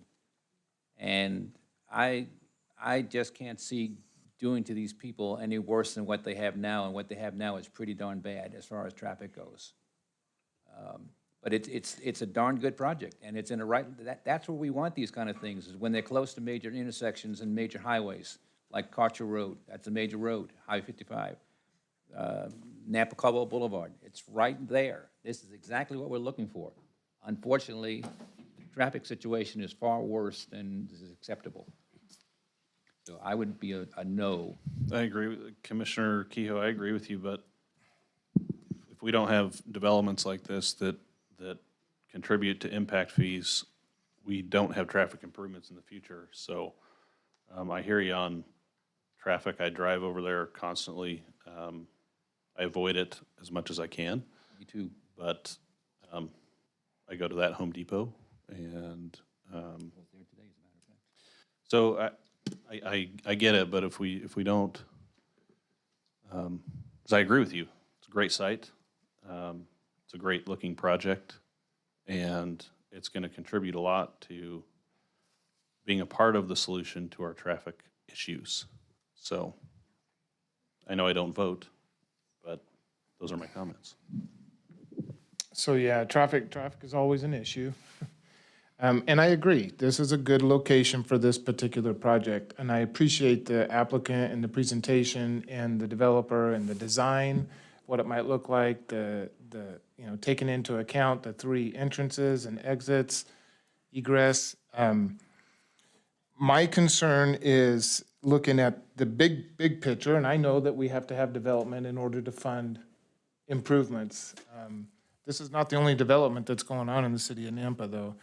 I would like to know the vacancy rate or what it will be, because there's a lot of developments going on, a lot of apartments going up. And that seems to be the push right now, is multifamily housing. And so it would be interesting to see when those that are currently in progress finish, what would the vacancy rate be then? But that's for a further down the road discussion. My biggest concern outside of the traffic is the school district. I think it's incumbent upon us to take into account the comments from the school district. That's why we reach out to them. That's why they provide comment. And I don't think we can turn a blind eye to that. I know the city doesn't fund school districts, and the school district is doing what they can to try to get the funding they can. They're just not able to do it, yet we keep pushing these developments and improving them and making them go deeper into, if there's a fiscal aspect to it, they just keep, they go further and further into the hole. So that's my biggest concern, is the impact of the school district right now, outside of the traffic. The developer and the applicant, they've checked all the boxes. Everything is good to go. There's nothing legally that we could say this isn't going to work, because it's all there. So the discretion for me is the timing of the development. Is this more apartments needed given what's already been developed in the city of Nampa? I don't know for sure, But I'm tending to lean to not approving this due to the timing, the school district, and, always the traffic.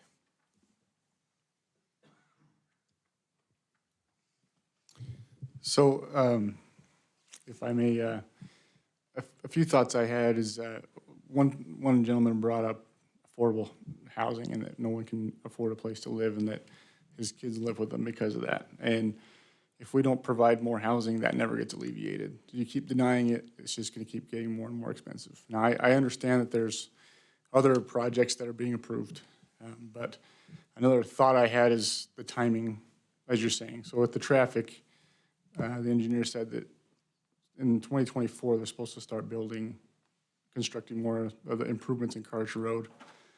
This project probably is not gonna be finished until 2024, given the timing of that. So while it's not perfectly timed, it's not years apart, right? So I think those are things that should be considered. The schools is an issue I don't have an answer for, personally. But I tend to lean towards approving the project because of the timing and the improvements that will come from it, the revenue that will come in will help us improve other projects as well. Commissioner Selman, you've been quiet for the last couple of years. Now's your chance. I know, I get to talk now and vote. I agree with Commissioner Kirkman. I worry about the school district. I worry about just the safety of having families and kids trying to walk in that area. As a parent, that is just not acceptable to me. So I'm leaning against.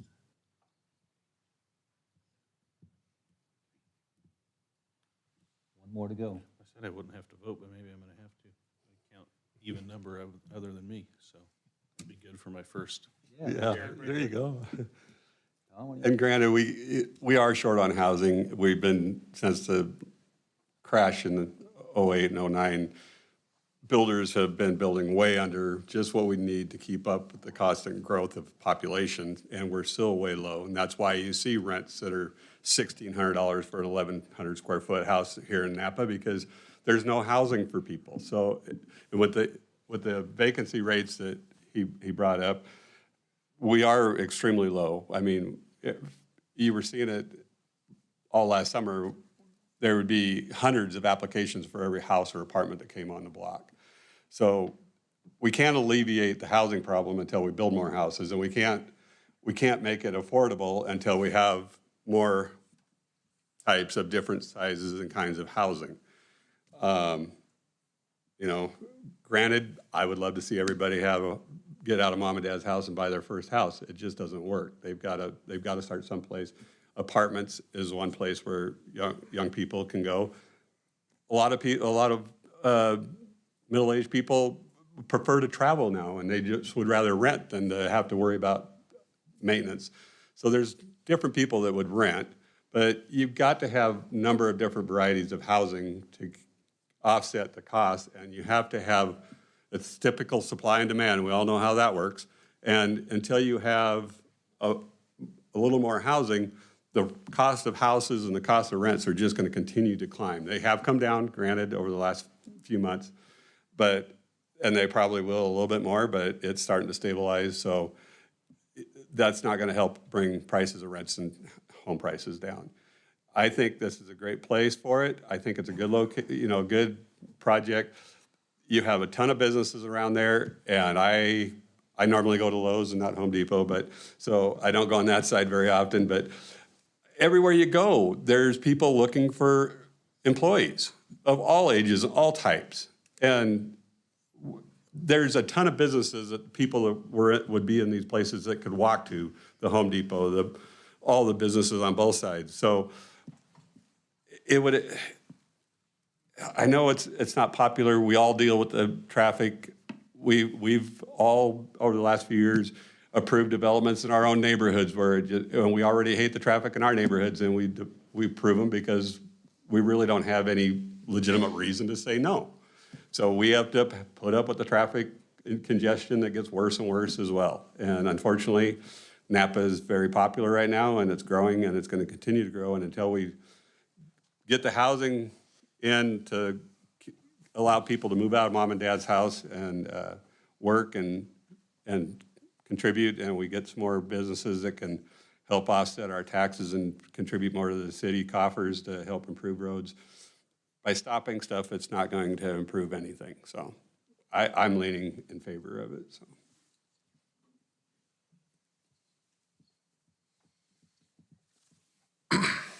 Would entertain a motion. Yeah, wouldn't you, though? This is a tough one for me. I think you look at, to the east, I think it's very compatible. To the west, it's not very compatible. And you're just kind of right on the edge of town there where you're starting to encroach on that rural stuff that we all remember from when we were younger. I think in that sense, it's probably the right development and the right spot. I wish there was a better way for them to head east on Karcher Road. Right now, it's right turn off of, what's Sundance, or a right turn onto, all those accesses funnel them back to Middleton. The only way to not go to Middleton is to take Sundance north, right? And then turn right onto the boulevard, which maybe that's a viable solution, so. I'd rather them build apartments here than put another subdivision out on the edge of town and chew up acres of farmland. But, so it's a tough one for me, but I'm leaning towards approving it. We're trying to preserve farmland. Canyon County came out. So if we can do these infills and put more people inside the city that's already here, it helps preserve that farmland that surrounds us a lot longer. We've already got utilities there, like the applicant was saying, we've already covering it with our fire and police. It's.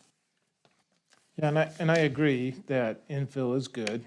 And like I said, I think this project is a good project and the location is good. But I think, and I want to mention something that we haven't mentioned up here yet, and that is the people who showed up tonight. And, we've made decisions in the past that I think have been because of the number of people that have showed up and gave testimony for or against a project. We had 7 people, 8, I think, maybe, that was for this project. We have 200 and some odd signatures that was provided of people who were against this project, plus everyone in this audience who spoke, and a number of you who did not speak. That weighs a lot with me. Yes, we're always looking at what's best for the city, but this is the city.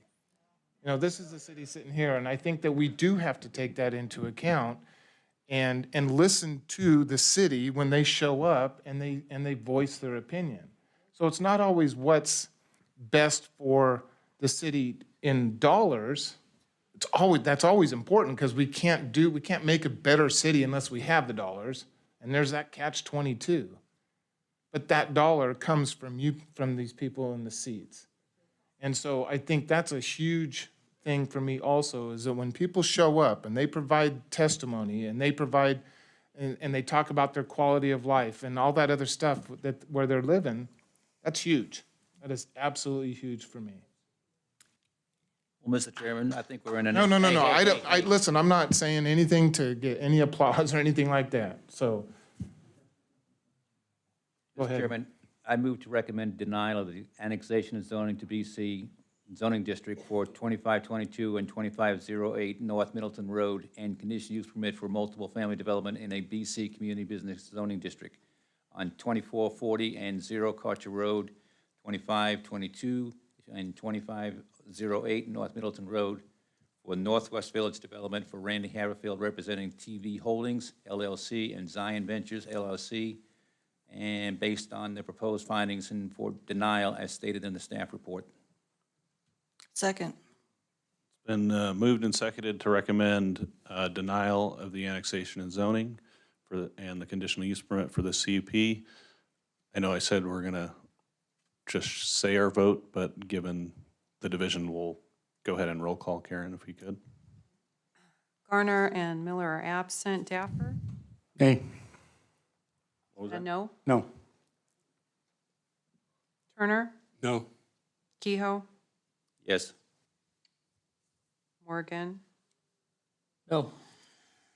Kirkman. No. Yes. Oh, excuse me, I'm sorry. I was saying no to the, I'm saying yes to the motion that was put that forward. Sorry. I was reading it too. I don't know what I was. Yes. So you're a no? No, I'm a yes to Okay. the motion to deny. All right, so we're going to need you to break the tie, Chair. No. All right, motion fails.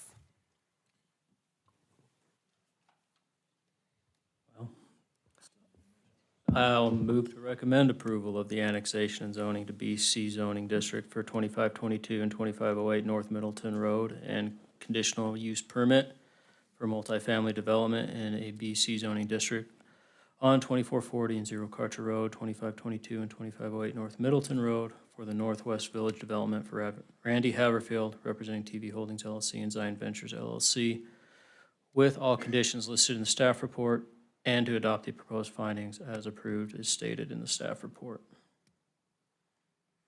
Have a motion, do we have a second? Second. Motion's been moved and seconded. All those in, well, Karen, let's do a roll call again, please. Daffer? Yes. Turner? Yes. Kehoe? No. Morgan? Yes. Kirkman? No. Selman? No. Yes. Motion passes. Motion carries. That will go to city council.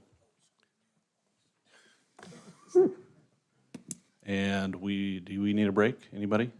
Yeah? Okay, let's take a 5-minute break.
Okay, we are going to get moving on to this next application. So if you're here for the rest of the hearing, please hang out and quiet down so we can keep moving. The second item on our agenda this evening is a conditional use permit for a multifamily building in a BC zoning district at 1516 First Street North for Simon Hernandez as the applicant. Are you, Mr. Hernandez, are you here? Okay, you want to come up and tell us what you have planned?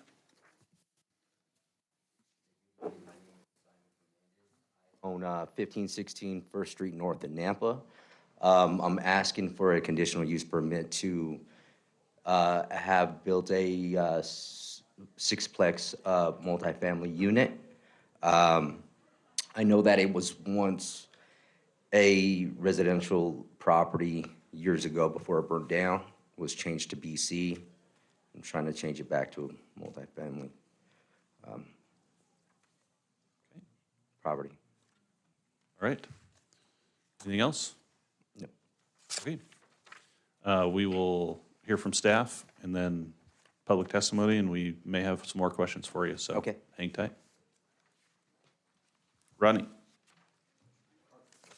Oh, yeah, sorry, I'm ahead of myself. Parker? That's okay. Thank you, Chairman and Commissioners. The action requested from you tonight is a approval or denial of a conditional use permit for multifamily. The area is surrounded by single-family homes to the north and to the east. To the south is La Copa. It's a bar. To the west is the railroad. Here's a street view of the property. From the front there. The BC district zone is intended to provide a wide range of retail services, as well as that are near commercial clusters, near intersections or major thoroughfares. The multifamily requirement of open space is 5%. The middle code there refers to developments that are not within 30 feet of gateways. They would be limited to 30 feet in height. Being that this is just being before you and not going to city council, one of the conditions added is that they not exceed 65 feet, which is the threshold that would send it to city council. And the applicant stated that that's not his wish to go above that height anyway. The conclusion of the law for a conditional use permit, I'm sure you're familiar with. They need to be compatible with and not adversely affect the abutting properties, provide a convenient, functional environment, as well as enhance the successful operation of the neighborhood. Correspondence, the right-of-way has already been dedicated here. They will be required to do frontage improvements at time of development. This area, this parcel is 0.6 miles from Fire Station 1, response time of 4 minutes. They'll need to follow Title IV with their building permit when the time comes. The future land use designation here is community mixed use. This block was zoned BC community business prior to 1971, so this has been a BC zone property for a long time. The homes that are existing there have been there for since before that time. The subject property is in an area that's largely underdeveloped. So as I stated, all those existing single-family homes have been there since before this was zoned, and they haven't really changed since then. The comprehensive plan states to provide a variety of housing opportunities. This would do so. There's a variety of services within a half mile of the development, which includes those along 11th Avenue to the north, as well as across the bridge in the historic downtown area. They will be required to go through design review, and again, provide 5% in open space.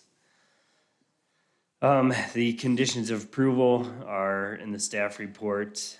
Again, not to exceed 65 feet, and a lot of conditions based on at time of development. The potential findings are in the staff report as well, and a potential motion there for you, and I will stand for any questions.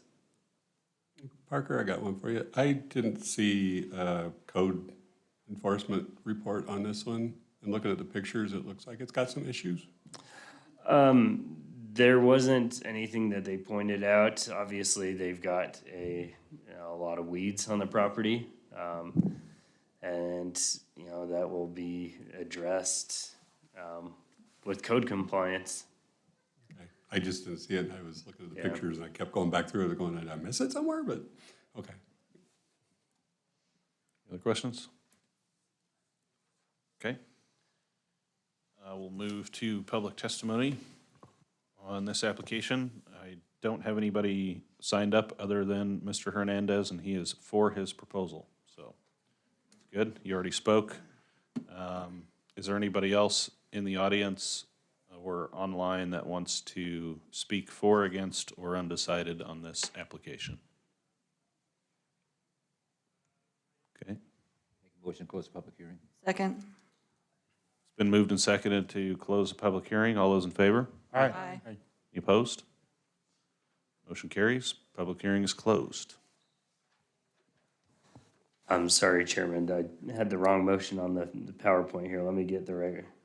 While you're pulling that up, Parker, I don't want to get in front of anybody who has questions. Okay, I'll make a motion then. I move to approve the conditional use permit for a multifamily building, sixplex in a BC Community Business Zoning District, addressed at 1516 First Street North for Simon Hernandez, who's the applicant, owner, with recommended conditions, and adopt the proposed findings as listed in the staff report. Second. It's been moved and seconded to approve the conditional use permit. Any discussion? All those in favor? Aye. Any opposed? Okay, motion carries. Mr. Hernandez, this CUP will become effective 15 calendar days from the date of the hearing unless an appeal has been filed with the Planning and Zoning Department with the appropriate fee. No action should be taken on the CUP until the appeal period has concluded. The applicant must confirm with Planning and Zoning staff there have been no appeals. So if you need their information, you can grab it on the way out. And good luck with your project. Yep. Can we shut the door? Oh. Close one door, maybe? I don't know if that'll help. Supposed to be an open door Already meeting, out I there. think, isn't it? Oh. Yeah, it does. It violates open meeting. All right, thank you. Okay, we'll move on to public hearing number 3, another conditional use permit. This one's for the expansion of an existing daycare in an RA zoning district at 1127 East Greenhurst Road. Is the applicant here? Okay, come on up and tell us your plans.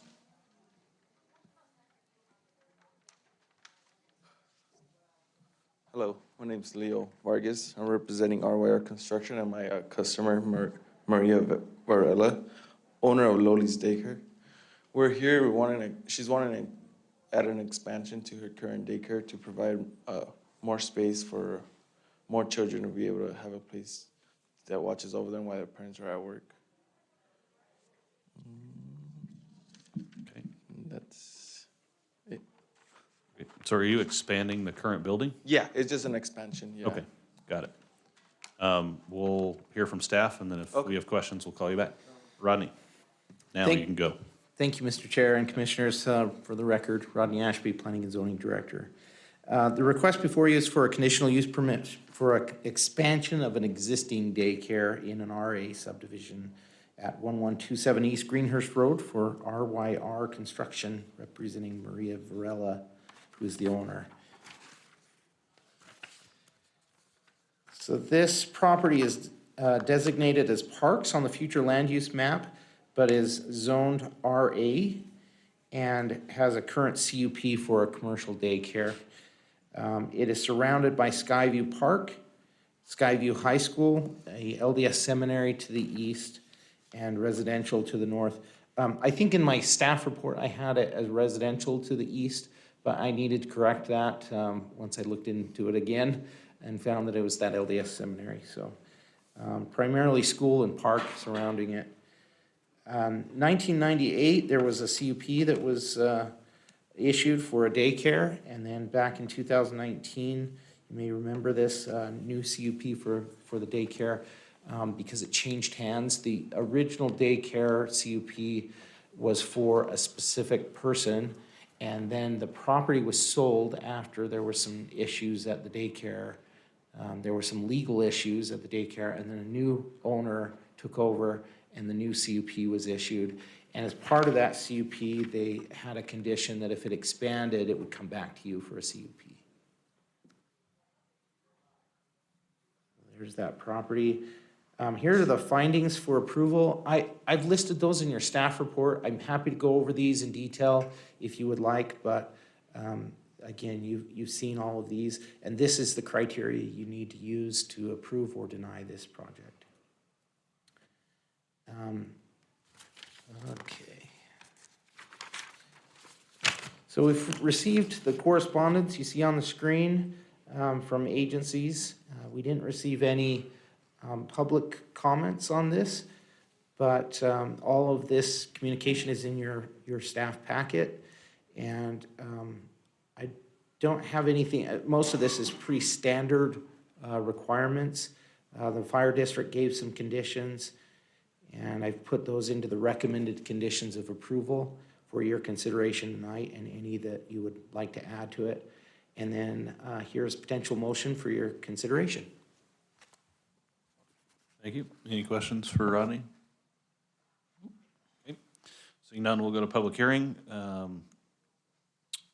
a sign-up sheet for this one. Sign-up sheet?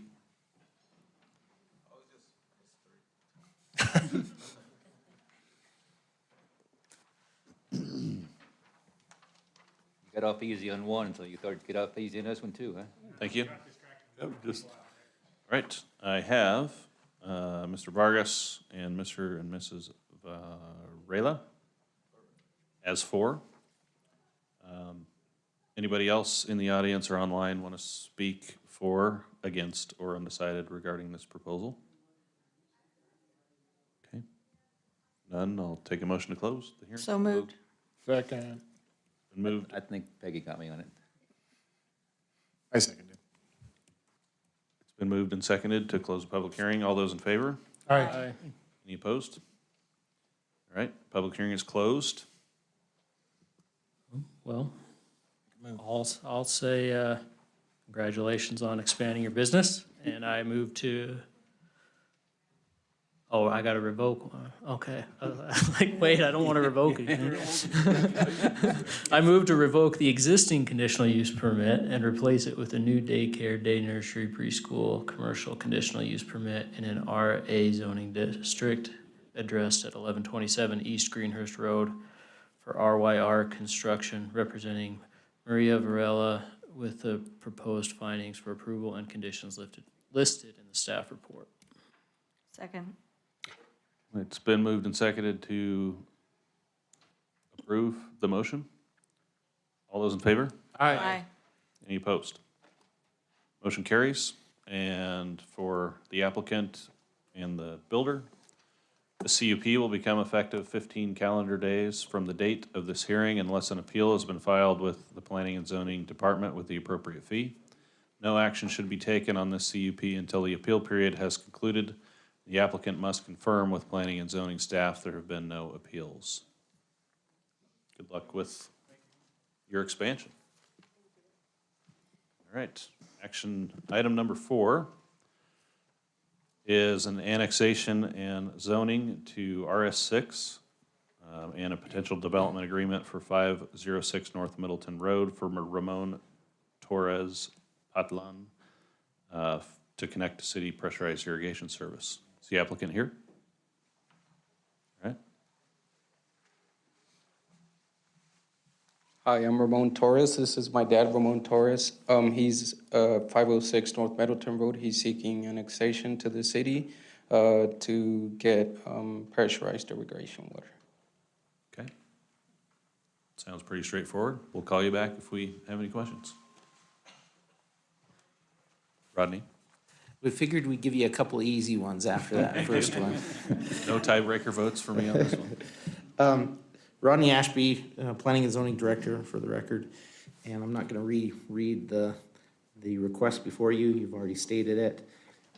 The comprehensive plan is medium-density residential in this area, and the current zoning is county R1 zoning. The existing use is a large lot, single-family residential property, and they just have a single-family residence on there. The surrounding zoning to the north is the RS 18 large lot, single-family residential. To the south is Kenyon County R1 zoning, and it's large lot, single-family again. To the east is the city RS 6 single-family residential. It's a subdivision, Laurelwood number 1. And to the west is Kenyon County Ag Zone, and it's being farmed. All utilities are available to the site.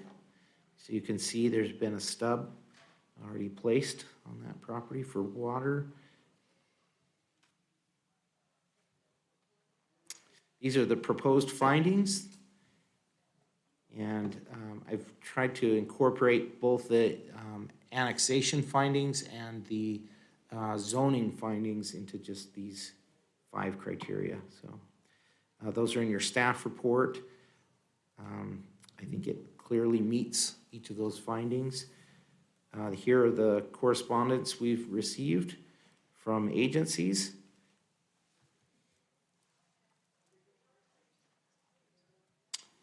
And here are the recommended conditions of approval based on those comments that we received from agencies. And here is a consideration or a motion for your consideration. Any questions for our Rodney? All right, seeing none, we'll open the public hearing. For hearing number 4, I don't have anybody signed up other than Mr. Torres. You're for your proposal. It's good. Anybody else for, against, or undecided on this proposal that wishes to talk? Okay, seeing none, I will entertain a motion to close the public hearing. So moved. Second. Moved and seconded to close the public hearing. All those in favor? Aye. Any opposed? Okay. Public hearing's closed.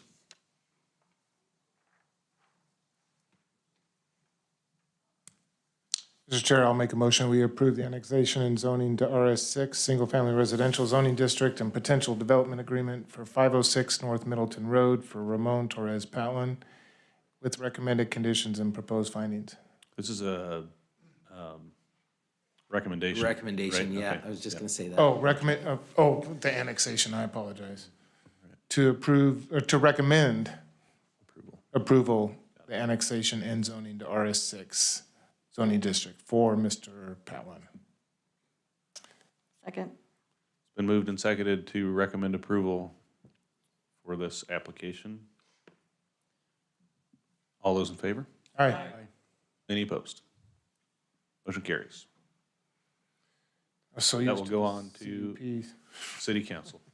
And I don't have to read anything, so good luck at your next stop.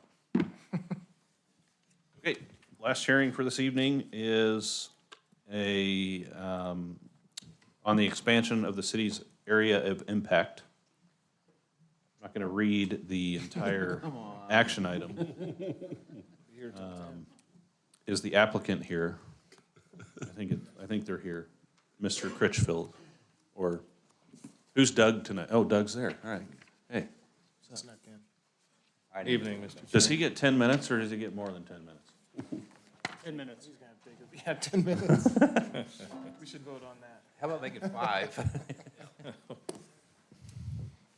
Hit the highlights. Let's see, I'm trying to figure out how to move Musical this. chairs down there. Good evening, Mr. Chair, Commissioners, Doug Critchfield. It's been a little while since I've been in front of you. It's nice to see all of you, and welcome to the new commissioners. The action item this evening is, there are 5 items, and they deal with 2 specific area plans, an area of city impact expansion, some changes to the future land use map, and changes to the comprehensive plan.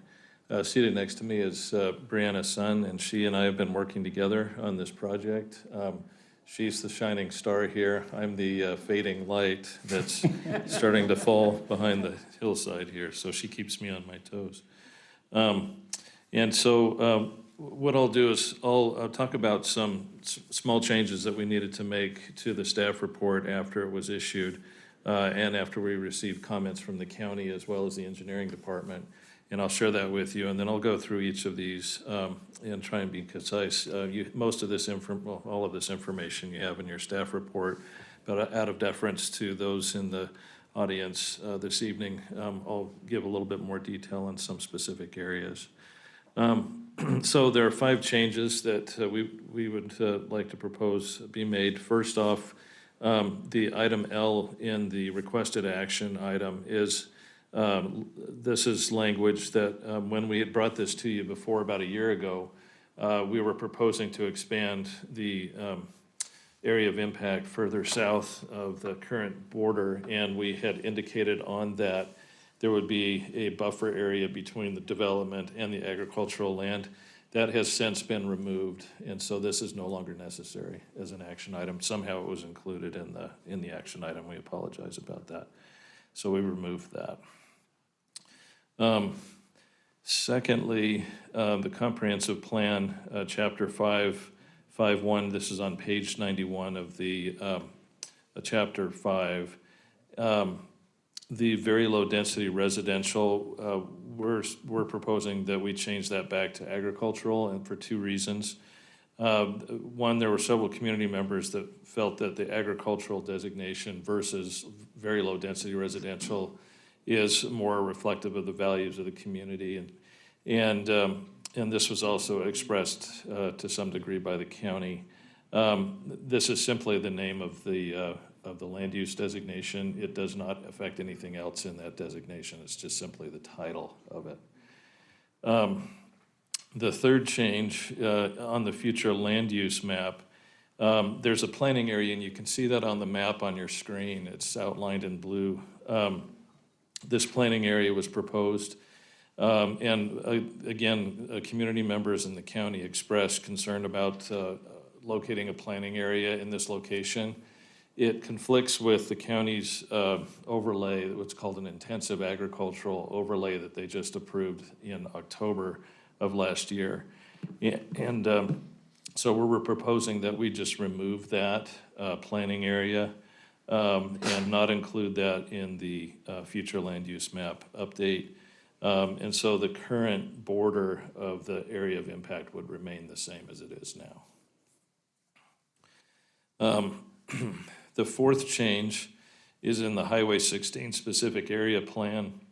The engineering department indicated that Owyhee Storm Road, although it shows a graphic of it being a 5-lane roundabout connection to Ustick Road, the functional classification map shows this as a 3-lane road. So the graphic in the specific area plan shows a 3-lane road, which is a good thing, but this graphic here, this corridor study, shows 5. So we are indicating that that will be reduced to 3.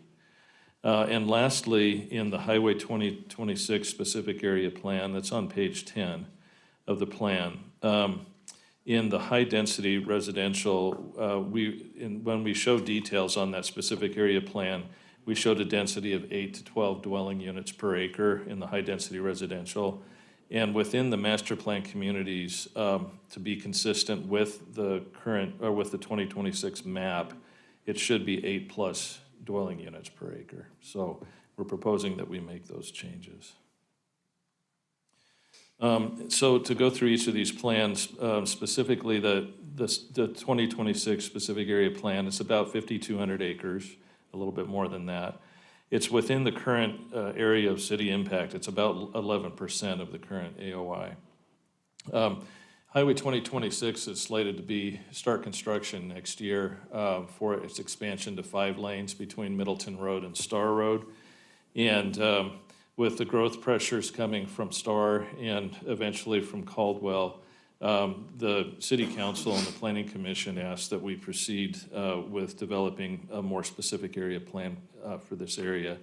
There's also increasing development interest with the widening of 2026, and that spurred this plan forward. It really provides a detailed look at the area with a lot of specificity, particularly in terms of densities and land use types. It introduces some land use types that are not listed in the comprehensive plan that are a little different, and those are explained in that specific area plan. And these other features of the plan in terms of its alignment with the future land use map and long-term land uses was an important aspect of developing this plan. So we met with quite a few of the landowners in this area to determine what it is that they were planning to do in the future. And we also had a meeting at Friends Whitty in October to discuss the plans with them. We had an open house. We had over 100 landowners come and the individuals come to talk to us about the uses and give us feedback on it. It was very helpful. This plan also, it defines the transportation system layout in more detail than we have on our current map. And we worked with the Highway District and we worked with engineering staff on what this transportation system layout could look like. Can you hold on just a second? Can we? Thanks. And then the plan also defines an area for master plan communities, something that we haven't done before on the comprehensive plan. That master plan community area is about 1,400 acres. These are areas that are potential for a master plan community or communities. This also identifies the need for schools, trails, and access through icons. These are as you'll look at the map, we'll show you that these are just icons on the map. They are in locations that we think that would be a good place for it, but those have not been vetted out, and they could move or be eliminated depending on several factors that are needed. And lastly, this addresses compatibility and it protects open space along the Boise River.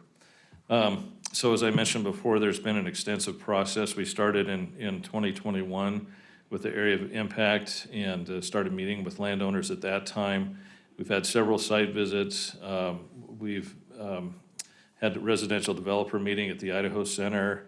We also met with Planning and Zoning Commission in the council and workshop, and also had several departmental meetings and meetings with stakeholders. So this is the map here in its totality. I'll show 3 sections, I believe, on this map. The top section is from the Boise River down to Highway 2026. As you can see on this map, that the green areas here are very low density, open space areas along the Boise River and low density along Joplin Road. And we have been working with the landowners in this area about the type of development that could occur here, particularly the model that we're looking at is the Harris Ranch model in Boise, although that hasn't been fully, again, vetted out, but this is the model that's being portrayed here. And then the low density that's existing in this area, and then the regional commercial and agribusiness along Highway 2026, particularly where the Syngenta seed operation is, and also Jaker Nursery has a plot that they're using up there at this time in agribusiness. And so it would be an agricultural focused area. And then further to the south from Highway 2026 to 5 Mile Drain, this is where the community mixed use types of uses south of Highway 26 come in. Community mixed use really involves commercial, mostly commercial or light industrial types of development with higher density residential along the corridors, and then medium density residential in other areas. In the master plan community area, which is over to the right here, it's outlined in this kind of this yellow dashed area. You can see where the potential for schools is. We've met with Valley View School District now on 2 occasions, and a potential community center that was brought forward by a landowner out in this area, and other uses that are more dense in nature and focused around a community and development of a community. And then down to Ustick Road from 5 Mile Drain, again, more medium density residential. The residential mixed use is a medium density residential, but it allows neighborhood focused type of commercial development. And then you can see that the high density residential around this area on Spruce Road and again within the master plan community, and as we come to Ustick Road. This is also being spurred on. Ustick Road is a connection to the future Highway 16. That will be a busy road. And 11th and Franklin are already, and Canada Roads are already connections up to 2026 that will also have, be busy roads. So this is the specific area plan. Again, you have a copy of that in your staff report. I don't know how, Commissioner, if you'd like, or Mr. Chair, if you'd like to take questions on each of these plans separately, or do you want me to go through the whole report? How would you like for me to proceed with this? We can pause for questions if anybody has any. I do. I had a question that come up on the first, I think the first section. It was that outlined blue section, South Nampa. And sorry, I was going to ask that question. I thought I would wait until the end. Sure, yeah. Let me come back to that. I can remember what the right question. here. Yeah. So you had mentioned that there was input from some landowners or the public, I mean, which precipitated the change, correct? Wouldn't that have been a requirement to come to a public hearing to make that change, or this was just proposed? Is that why? So the county expressed concerns about these future planning areas, and the reason is that they're not really clearly defined as to what they are or what they do. And so the county is proposing sub-area plan development. It'd be designed by a committee, if you will. And I think then we can bring up what future planning areas should look like, or if we should use that as a tool. So we don't really have a lot of definition on it. We felt it would probably be best just to move forward without it at this point. And then as we develop the sub-area plans, we can determine with the community what that will look like. So in that paragraph, several community members felt that agricultural designation is more reflective of the values, but this is because, I mean, that's appropriate because this is a proposed, it's not, but now it's here for us to vote on, correct? Yes, so the. I mean, do you understand what I'm trying to say? I just want to make sure that we're not. Yeah, thank you. Mr. Chair, Commissioner, we're not making the change. We proposed in here originally to make that change because that designation, that agricultural designation, allows for large lot development. It allows for residential development. The agriculture designation has been there for a long time. It was felt by the county and by others within the city government that making that change at this time would be more reflective of our desire to maintain that character. And so this area will remain in county's jurisdiction for any future development without the city's input via the joint powers agreement. Does that mean that we will have no say in development that further south? So we're basically, Nampa's cut off to the south. That's correct. But Melba or whoever can grow all the way up to that area. Theoretically. Theoretically, yeah. Yeah, I think we'll beat them there. Well, not if we can't go past that. Well, today we can't go past it, but if we. Well, that's what it's saying, any future development without city's input. So what the county is saying is this is our jurisdiction and you're not gonna have any future input. That's the way I read it too. I mean. Well, that can change once Melba moves 5 miles up and we say, oh, they're imminently gonna develop here, but then we can change our minds, right? Yeah, so the current. We can't. I'm sorry. I apologize. We can't change our mind. It's the county's decision. So the current policy, we have a joint powers agreement with the county that allows us to, it's a process, if you will. So when a application goes in front of the county, they send it to us for our review and comment and feedback. They actually do that with all projects that come into the county. But within the area of impact, the county is supposed to give great weight to our feedback that we give to them. Ultimately, they have the decision because it's county property. They're under county jurisdiction. In this area, it would not be in the area of impact, so they don't give any weight to what we have to say. We could still comment on it, but they wouldn't give it the same consideration. Oh, so we really are kind of boxed in with Caldwell and the Boise River, and now this, no man's land, and Meridian and Cuna to the east. Yeah, so Mr. Chair and Commissioner, when the county went through their comprehensive plan process, it was an exhaustive process. There was a lot of testimony, hours and hours of testimony. And the decision of the commissioners in October was to place what's called an intensive agricultural overlay over this area, which essentially protects agricultural uses in this area. So I'm not so sure that it would have created a lot of conflict had we tried to move the area of impact at this point. They've left it open for discussion.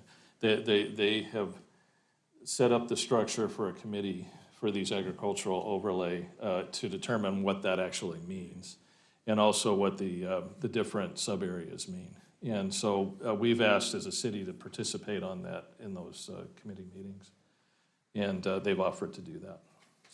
So if someone in that close to that area were to come before the city for annexation, would they have to first get approval from the county to do that? Or would that still just be a city's decision to annex that up to that blue line? So somebody could annex, if they're adjacent, they could annex down beyond our area of impact. And we wouldn't have any definition for them as to how we would gauge what could go there. It doesn't give us any ability to define that. Interesting. All right. Thank you. Any other questions? Next area. Okay. Thank you. So the Highway 16 specific area plan, this covers 2,600 acres, and this is also within the current area of city impact. This was spurred on by the development of Highway 16 7 to 10 years ahead of schedule. So we quickly had to come up with a way to plan this area because there was a lot of development interest in this area. Most of the land in that 16 area, Highway 16 area, is owned by development interests, and it's tenant farmed on the parcels that are farmed, most of that. So this plan again provides a detailed look. It aligns the future land use map. It provides density and a theme on the 16 corridor. We hired JUB to come in and do the work for us as consultants. And they, under a 9-month contract, developed the plan. You've seen the plan, I think, 2 or 3 times now at our workshops that we've had on it. And also, just again for the audience, this defines the transportation system. It adds a new road coming south of Owyhee Storm Road to Cherry Road, or Cherry Lane. And it defines an area called a waterways district, which is kind of a little bit of a master plan or a planned unit development along the 10-mile trail in Cherry Road. It also identifies some trails and access points. Because we did this plan, we were able to obtain a passway for the 10-mile trail underneath Highway 16. They came in, and ITD came in and provided that access for us, so that connects that trail to Meridian, which was a good thing. And it addresses compatibility with the neighboring communities, and it also identifies land uses near a future southern connection to Nampa coming off of the south side of I-84. So again, this started in late 2021. We had several meetings. We had a steering committee.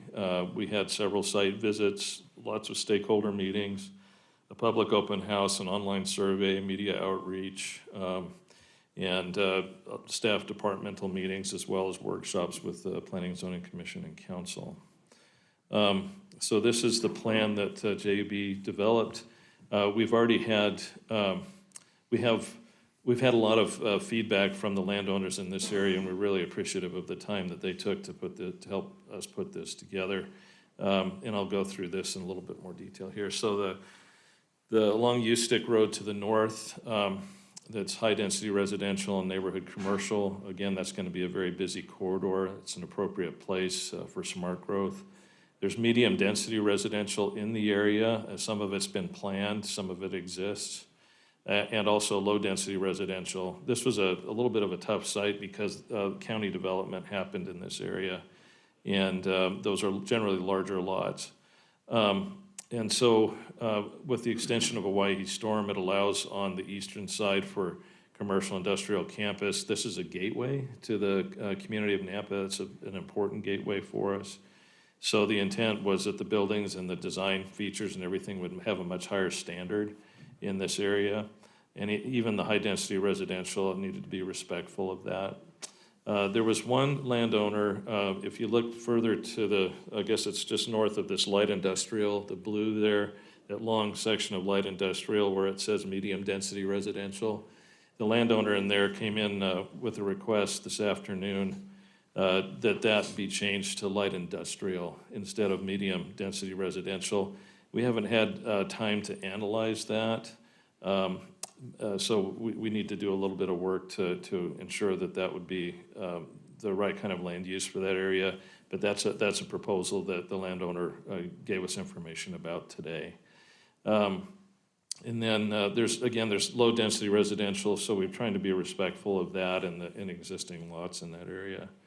To the south of the railroad tracks, where the main intersection will be with I-84, it'd be commercial, light industrial, commercial campus, and then south with the quarry that's there will be light industrial with low density. A landowner just adjacent to this road connection here, this cross, if you will, has some desires for higher density residential, and the school district owns the property that's the medium density residential in this area. I'm not sure whether they plan to place a school there or not at this point, but they do own the land. And so we zone that, we're proposing that be designated as medium density residential, and then when they come in with a proposal, we can look at that closer. And then commercial industrial campus around Airport Road, which would take advantage of this access to the I-84 area. So that's I-16. Is there any questions about that?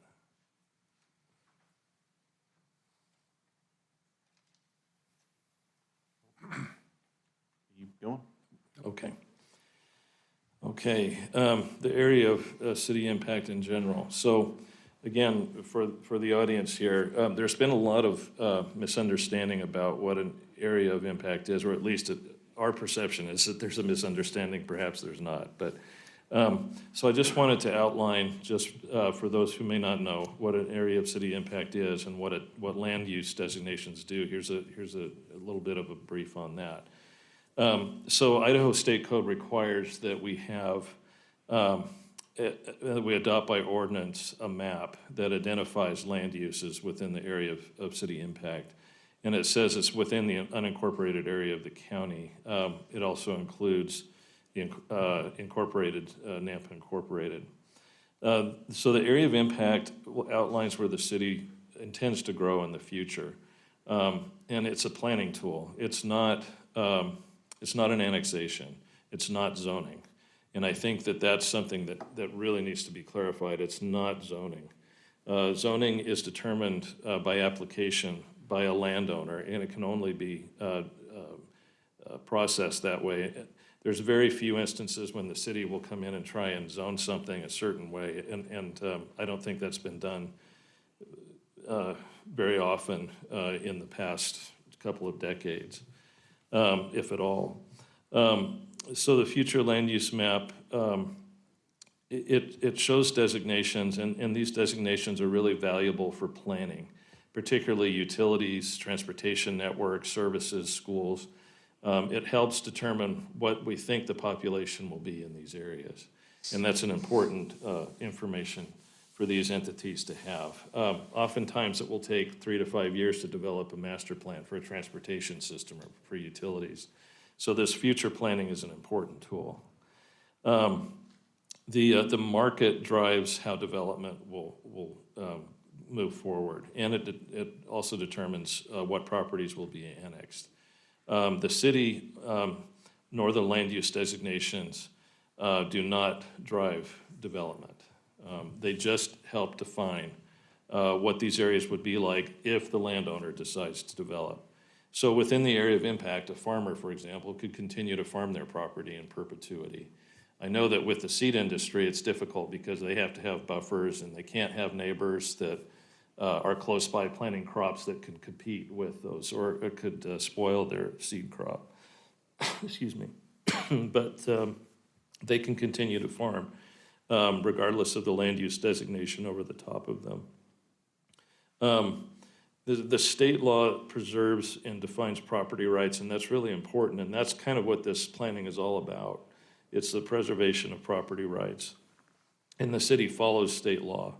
So property owners who desire to farm in perpetuity may do so. Those who desire to sell for development may do so. But they have to do so in a way that's in an orderly fashion. In other words, we try not to put high density against super low density properties because of the compatibility issue. That's just one example. So it has to be done in an orderly fashion, and that's what this plan helps to achieve.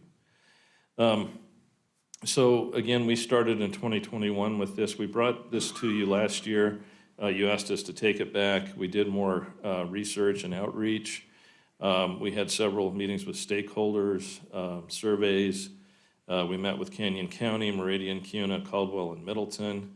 We met with County Development Services staff. We sent letters to 1,300 residents.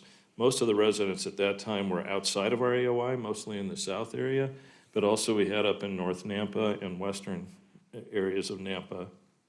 We had a meeting over at Lake Ridge Elementary School, excuse me, and then we met with several residents who came and we were grateful for their input and feedback, and we've tried to incorporate that into this new plan. And so we've met with several property owners, we've received a lot of feedback, and this is the result of it.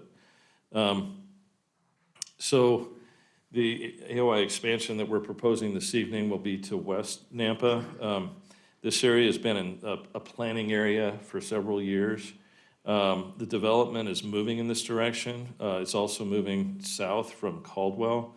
The area that you see here above Lone Star Road and be west of Lake Avenue, that's all slated for low-density development in Caldwell. And so we're proposing that Nampa be low-density development to complement what Caldwell is doing in this area. We also desired in this expansion to protect the areas that are adjacent to Lake Lowell with lower density development or large lot or agricultural types of uses. And so we're proposing that adjacent to Lake Lowell, that be our lowest density areas, which would be that agricultural designation. And as you can see, also west of Midland Boulevard into Greenhurst. We've had, the reason that we're doing this is that we've had landowners in this area express development interest, and we haven't had any tools to be able to tell them what would work best in this area to protect Lake Lowell. Some of it has been actually some high-density proposal, and we've asked them to hold off until we could determine this, make this land use decision, and they have. So right now, this is the only area that we're proposing to expand in. That total acreage is 2,633 acres. That would make the total area of city impact about 48,500 acres, which is about a 5.7% increase. And that's it on the AOI expansion. Questions on that one? Does that include the area you're taking out, Doug? I apologize. Could you ask? Does that include the area you're taking out? Yes. Okay. Yeah. So this 2,600 That's is the net addition. that's just the net, that's the total addition, yeah, that we're asking. So, yeah. Any other questions? That it? Okay. And then, 2 more items. So the future land use map update, I know I've exceeded probably my 30-minute time frame here, but. Yeah, you're not doing well. Okay. Keep going. So the question, why is the future land use map being updated? The easy answer is that new information requires additional definition and correction, and we've had a lot of new information over the last 2 years about how this area is changing and growing, and so we have over 100 changes that we're proposing to the future land use map. The 2 specific area plans required a lot of changes to the map, and we also changed some of the medium density residential to residential mixed use to get more commercial in those areas. They're underserved areas. And so the commercial would be neighborhood scale, smaller scale commercial, but we do need to be able to have services in those areas. And lastly, it's required by state code. So the overview of the process, again, we had 100 changes. I can talk about the attributes of it. Can you go through each 100 change? So we Yeah. Okay. So I'll move to the next one here. So again, the plan development process was similar to the other processes that we've been through. We had a community survey, almost 900 responses about housing. We met again with our neighbors and had workshops about it. So this graph that was provided in your staff report, thank you, sorry. The graph that was provided in the staff report shows the different changes by land use designation. And I could explain that to you, or if you have any questions about that, I thought that this might be something you may have some questions about. Parks went down a fraction. Yeah, so the Treasure Valley Transit acquired 4 acres north of Wilson Ponds that was being used as, I think, a service yard or a parking area, and they acquired that for their operations there. So that, we called it parkland, it's not city parkland, it's okay. yeah, so I think it's state, so that's how that was reduced.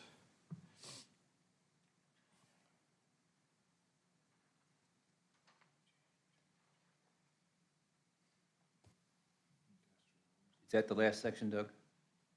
There's one last section. Yeah. And industrial went down a fraction too. Isn't that where one of our greatest needs is?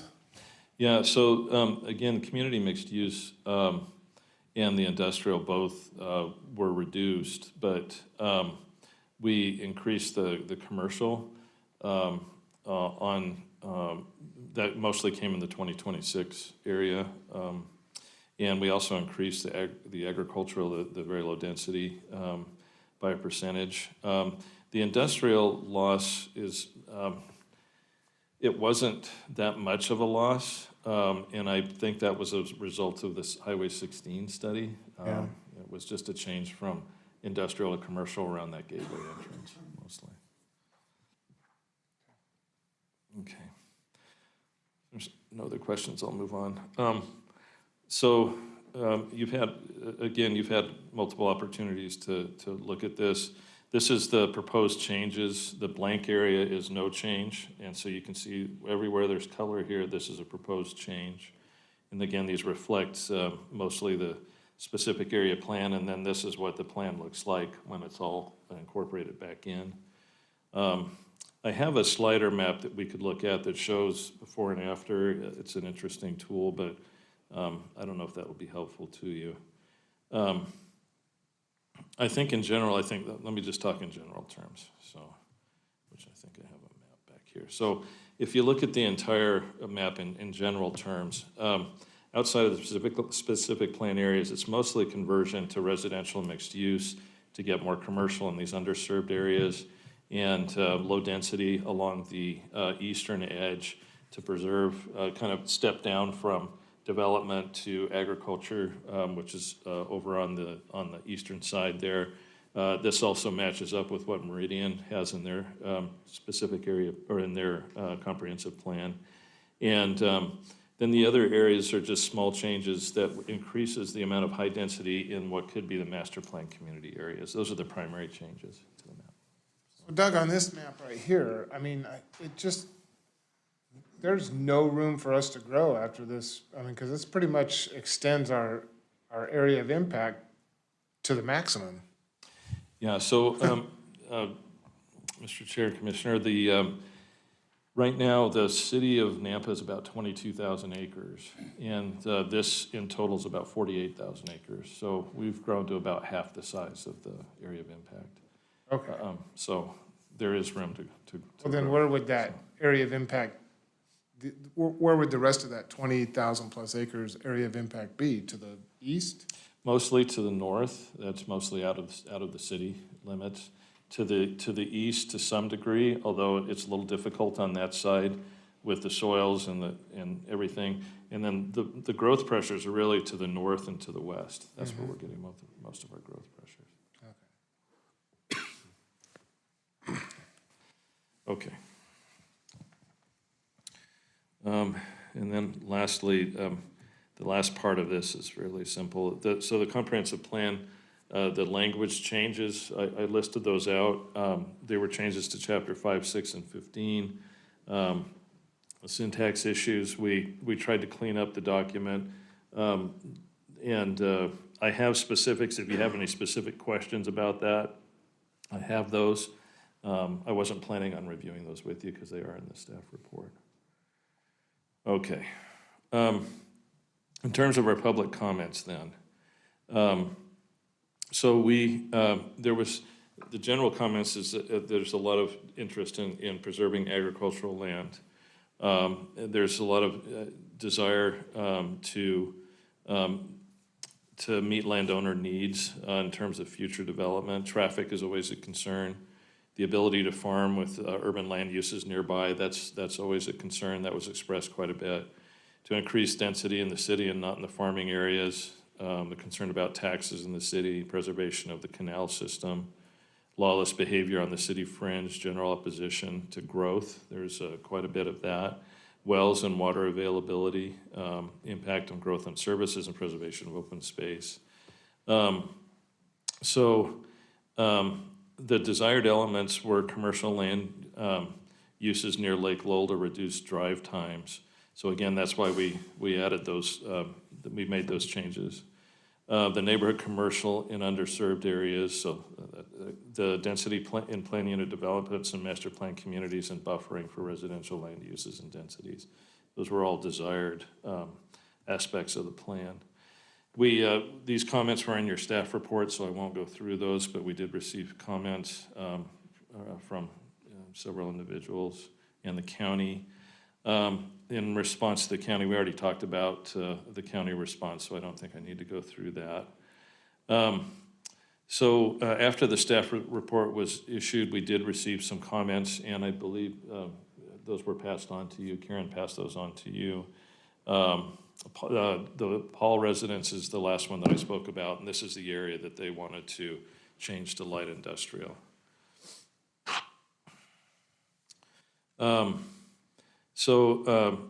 The staff analysis is that these changes that we're proposing, it encourages smart growth, cluster development, plan unit development within the city areas, and it encourages development in a reasonable fashion. It seeks to protect access to the Boise River and protect the open space areas around that river area. It respects gateway development and the need for Nampa to continue to elevate its economic base in those areas. And it also provides definition and protects the integrity of the assets of Nampa residents. So we see these as the necessary policies and following the city council's directions. So based on the findings and the analysis that was completed, staff can reasonably recommend to the council that the plans be adopted and updates be approved. So I have hard copies, Karen, if we could pass those. Hard copies of the recommendation. So there's two ways you could do this. You could approve or deny, and once you get ready to do that after the public testimony, or we could do it by individual project, or we could do it all together. So there's a couple of options. I got a quick question for you, Doug. With that one piece that you were talking about, that the owner would prefer to have it changed to light industrial. If we make a motion to adopt all these changes, what's that going to do to affect this if you guys decide that light industrial would be a good designation for that piece? Are we going to have to come back and change it? But so you could make a recommendation this evening to change it to light industrial if you feel that that's a good direction to go. I think that we as staff would just ask for some time to do some analysis. We just got that request today. That's why I was wondering because if right now you've got it designated as medium density. So if our recommendation is to approve what you've presented tonight, it would be designated as medium density. But if you just, after some analysis, if you decided light industrial would be a good, would your plan be then to come back to us again and say, Yes. we want to change that? Need to change. Mr. Chair, I think I better step in here because we haven't advertised this area for industrial. We're gonna need to go back through the process if that changes. Otherwise, we could have the applicant come in and present that as a change to the comprehensive plan. Again, because we advertised it this way, we can't put a more intensive use where it has been advertised as less intensive. However, the existing comprehensive plan has a different designation. Doug, can you speak to the designation on that property right now? And what you may do is just remove that as a change and leave it the way it currently is. You might recommend just removing that. Okay, that's what I was wondering. Can we take that one piece out if we decide to? And I think it's community mixed use, but I'm not positive. Is it industrial? Yeah, so it's community mixed use. So what you could do is just remove that area from the recommended changes in your motion. And if that's what you want to do, and then we could come back at a later time to see if we need to make adjustments. Because if we approve it the way it is that you're proposing tonight, it would become medium residential. If what we could do tonight is recommend approval and recommend removing that section from that approval. Right, but if we didn't make that recommendation to pull that out, it would become medium residential. Correct. Then would have to come back. Then, yeah, and at least if we left a designation where it is now, it could have a few more uses. Yes, it could be zoned industrial at that point. Okay. Did he specify why he wanted to change it? Did he have some plans to put something in there? Says comment.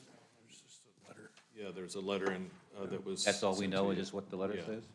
That's all I have at this point.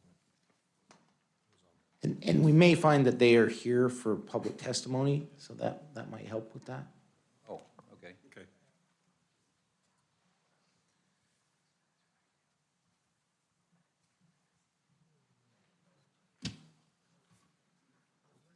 Okay, that's it? Any questions? I have a question. Okay, shoot. First, Doug, you were so gracious to tell everybody that Brianna helped you, and without her, you wouldn't get this done, yet you did all the talking. But besides that, I believe it or not, I really did read through, and it took me several days, because I couldn't do it very long at one time, but it took me several days to read all the comments and the letters that were in here. The majority of them are leave everything the way it is. That's by far what everybody wanted to do. how much of what we're gonna be doing will be contrary to what people are asking us to do? Do you have any idea? Are we talking about 10% will make some people upset, or 50% will make people upset? I mean, how much change are we actually gonna be making when they're asking for none?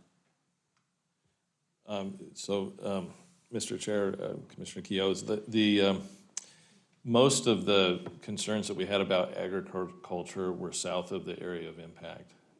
And now that we're not going south of the area of impact, Yeah, I was that gonna say, so handles that quite kind a of few resolve of the itself. concerns. And I Yeah. totally and wholeheartedly agree that, I mean, we're a very famous seed crop area for the United States. I would hate to lose that. I'd like to keep that whatever way we can.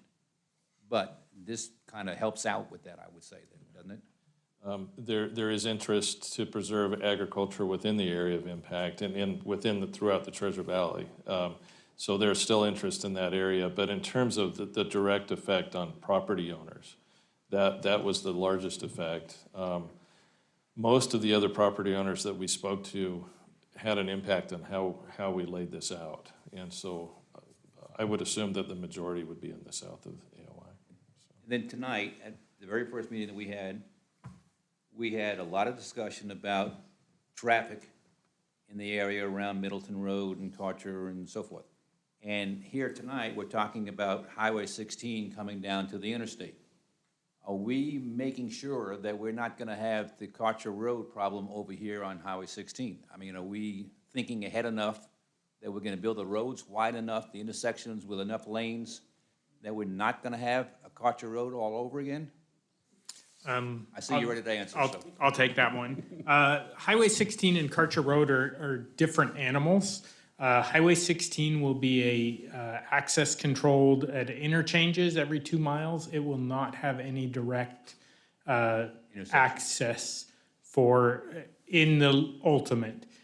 At the start, there will be a signal at Franklin and at Eustic, or a couple signals there, and then ultimately they'll build the interchanges and that. But it's not something where you will have direct lot access onto. We are looking at a southerly connection to the Highway 16 interchange, but that's something that will be coming in the future. And we're planning for how that will connect down to Robinson or McDermott, most likely Robinson, and then planning for improvements on Robinson that would be appropriate for that type of a roadway, yes. Okay, thank you. Okay, any other questions? All right, let's go to public testimony. I've got several people signed up again. We'll start with the fours and undecideds, so I'm just gonna go through the sign-up sheet. Bud Comfer? Yes.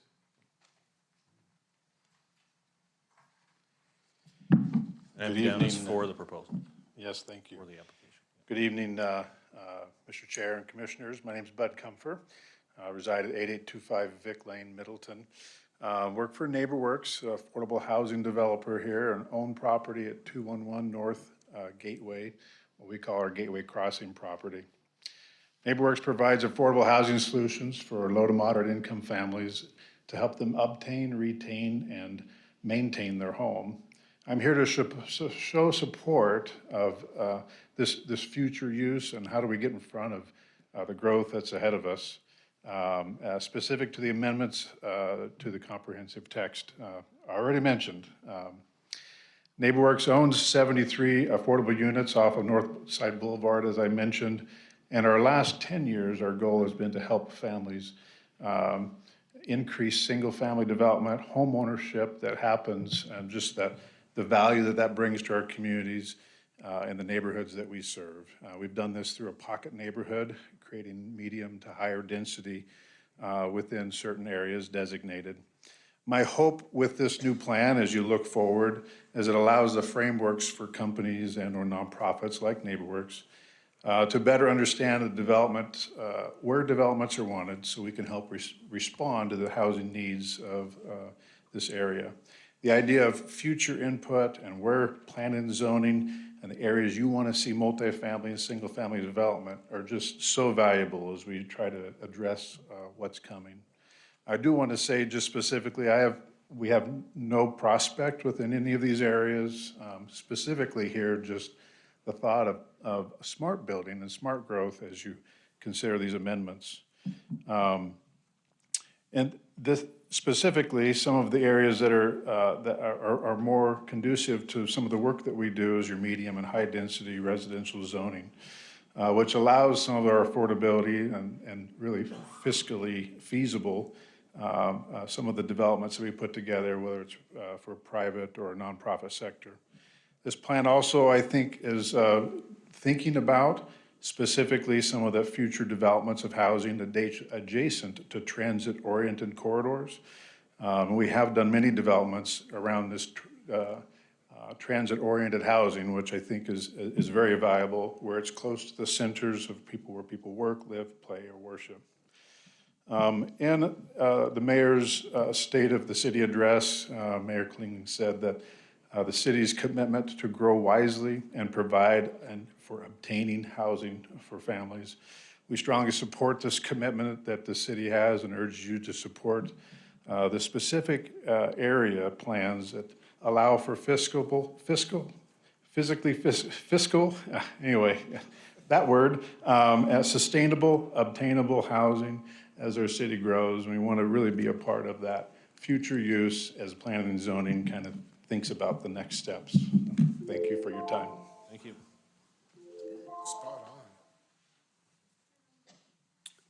Next up, Patricia Nilsson, have you for Don't Want to Talk. Got you. All right. Margie Potter. Joanne Butler. Commissioners, good evening. Joanne Butler, 967 East Park Center Boulevard in Boise, and I'm representing the landowners with property in the northernmost area of the area of impact, basically from Joplin Road to the end of area of impact.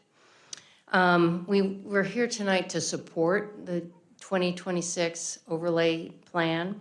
We appreciate the great amount of planning, both land use and infrastructure, that the city's done in this part of the city's area of impact.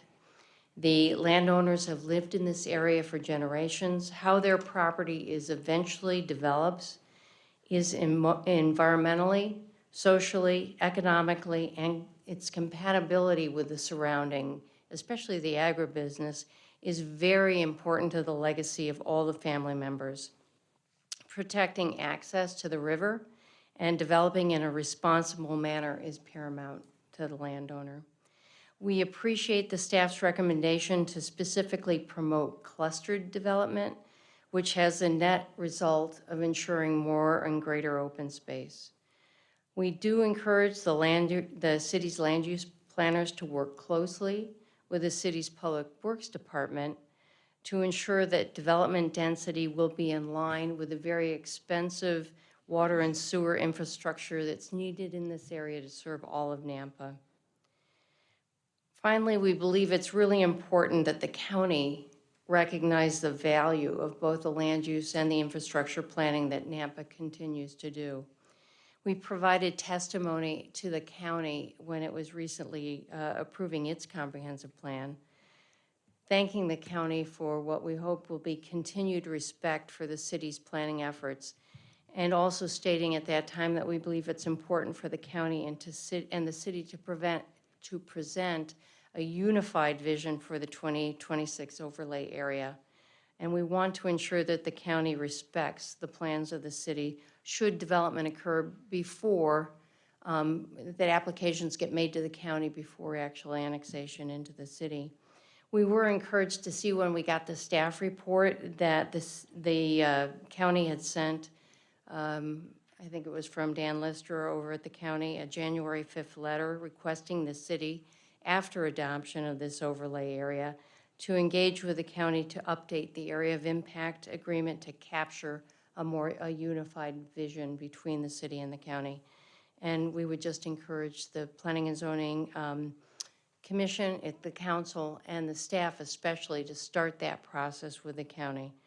So on behalf of the property owners in this particular area of the 2026 overlay plan, we again want to thank they were very good about coming out and meeting with us on site.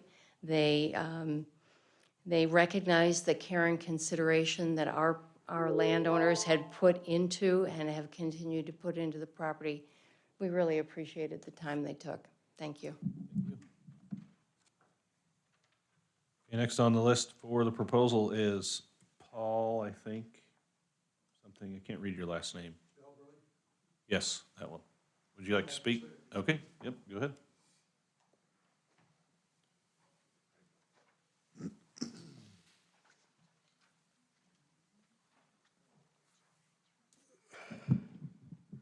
My name's Paul Calverley. I live at 9396 West Pandian Court in Garden City. We own the property just south of the green area to the north. That yellow area is practically all ours. And that little red dot in there, that commercial development, is our property. We were not considered, we were not asked about any of this, but I did talk to Mr. Crutchfield on the phone.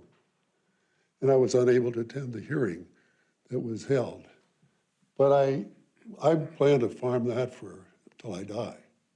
We're interested in farming the ground. It's good ground, and it should be in farmland, as long as it can be. But we're in favor of what they're planning for, is low density, but I'm wondering about that commercial spot and why it's there, and I understand kind of why it's there, but I understand it's just for kind of a community type of a spot. It could be a strip mall, or it could be something like that, but I don't know what it's planned for. So I have some questions of my own. And so we've had this for 35 years. It's been a part of our family. It'll be passed down to our kids. And we've enjoyed farming on that ground. So, Okay. Thank you very much. We'll ask the question. All right, next is Doug. Yeah, that's all I got. Where? Doug? You don't wish to speak before the, thank you. How do you say your last name? Fowler. Fowler, all right, that's, okay, I can see it now, thank you. Bill Clayton is next.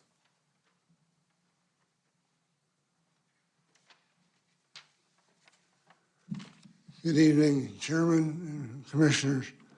I've lived, owned, and farmed properties in the Highway 2026 area since the 70s. Mr. Clayton, we need your address if you would. Oh, excuse me, 6622 Joplin Road, Nampa. We've watched our community grow and evolve for over 50 years as more and more people moved into the Treasure Valley. As such, we are very grateful to the city staff and the Planning and Zoning Commission for proactively developing a very thorough plan. We believe the plan creates a desirable vision for the future and meets its objective of carefully planning for orderly development in the Highway 2026 area, while accomplishing growth and protecting property rights.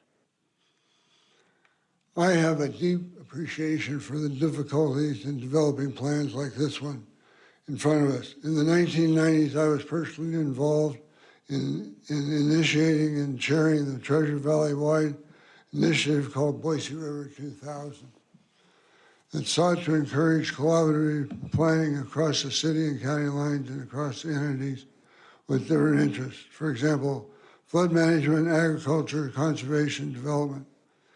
Additionally, as chairman of the Boise River Flood Control District for the last 33 years,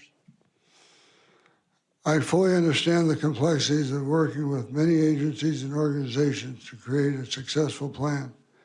In short, I know the hard work the city staff has worked to develop this plan, and I want to thank you. I'm hopeful for this plan will be a useful tool for guiding growth in our larger community into the future. Thank you very much. Right,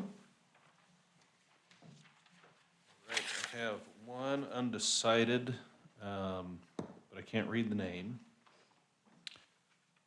This one? 16316 Orchard Avenue. They live there? They're undecided, and they signed it, so can't read the signature. All right, now we're going to move to those signed up against the proposal. We'll start with Michelle Osmus.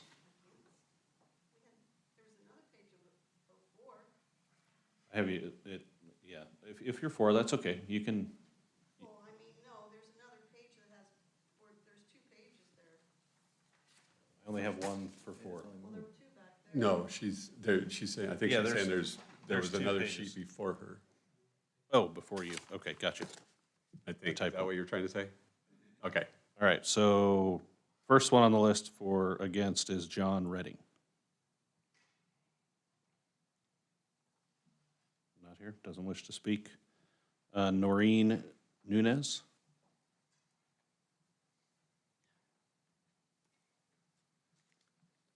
Hi, my name, excuse me, I don't want to get too close.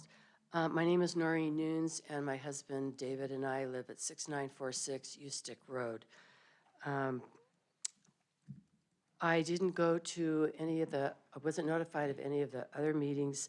The only notice I got in the mail was the Franz Witt, and that was our fault for not going because it got put under a magazine, and by the time I realized it, it was over. But we did go meet with Doug Critchfield and Rick Marks, and, Matt Ricks, and told him about our feelings about this. Our house is located on the corner of Ustick and 11th, so that puts us in the worst-case scenario of anyone involved in this project, because we're on the corner, and that's where a roundabout's going to be put. So trying to figure out how we're going to get into our driveway, make a right turn from 11th, yada, yada, that's going to be a problem. We're not being notified of the changes proposed was really upsetting to us because we should have been allowed to vote on this as a ballot like they do in other elections. That's what a democracy does, and not being able to do that, not getting notified, as our neighbors didn't, a couple of our neighbors didn't, we didn't get a say in the matter. I've asked 2 times if every resident on Ustick Road has received notice of this expansion and still haven't received an answer. I have elderly neighbors who are going to be affected by this. One lady being a widow who's unhealthy, what's she going to do? Our land is going to be taken and used for something we knew nothing about when we bought our homes.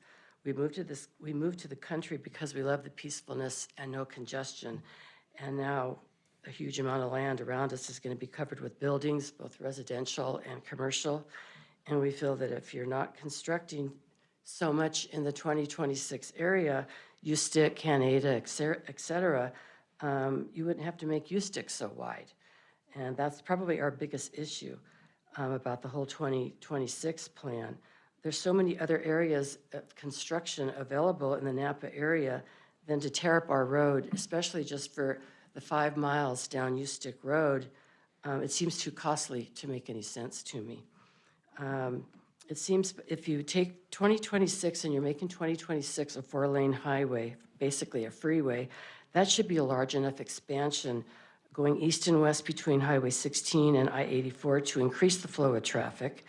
And then making Highway 16 expanded all the way north and south to 84 should also increase the flow of traffic, thus eliminating the disruption and the cost of changing Ustick Road, which, by the way, is only 2 miles from 2026. So we just want to reiterate, we don't feel this is a good idea. Things are moving too fast, and when that happens, major mistakes are made. Our taxes are going to go up, that's been confirmed, and we just take issue that they say we don't have to annex with the city, but we may have to. We don't know that yet. No. We're on wells. What's going to happen to our wells I don't know where our water's going to come from. We're just requesting that this whole Ustick construction be maybe tabled until 2026 and 16's done. Yeah, Ms. Nunes, this is a comprehensive, long-term planning process. We're not gonna the city's not gonna go tear up roads immediately.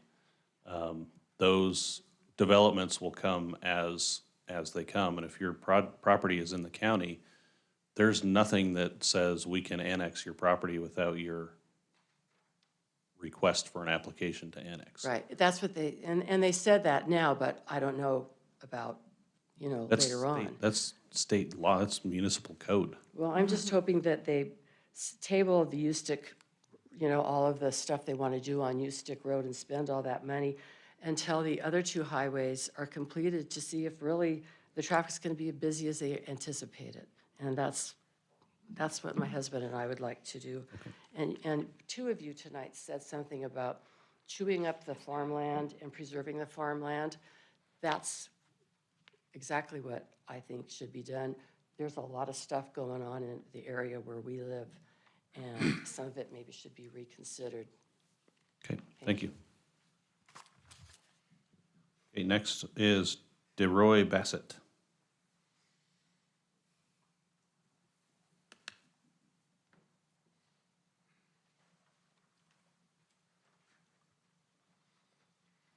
Good evening. My name is DeRoy Bassett.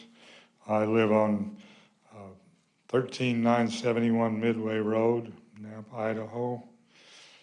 I was born and raised basically in this valley. Burley, Idaho, 1945. We moved here, and my father bought the 20 acres that I'm still living on right now.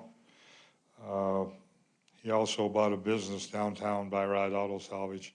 I run both of the farm and the business now, but I'm leasing the farm to Cleo Miller, who's a very good farmer. His grandson, Scotty's the one that's doing the farming. But basically, all I want to say is I've seen this valley go from farmland to houses. And it's pretty discouraging because this is some of the best farmland in the world. And I'm just, sounds like you guys are trying to help preserve it too. So I know it's a hard decision for everybody to make, but I'm just wanting to be able to preserve the farmland, keep my farm. And it's only 20 acres, but it's my 20 acres. And I like to look out on my deck and see those crops growing when they do grow. And Mr. Crookham back there is a seed man that's had probably seed from my farm. And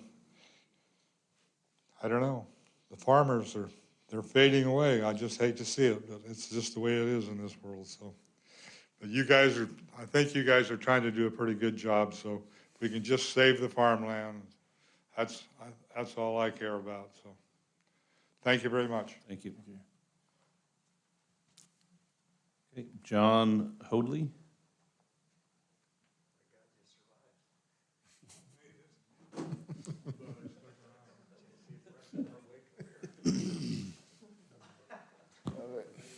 Oh, Lord, long evening, huh? My butt's a little flatter. John Hoadley, I live at 47 Middlesboro Way in Caldwell, Idaho. I'm the current president of the Coalition for Ag's Future. So I'm a representative for the seed industry.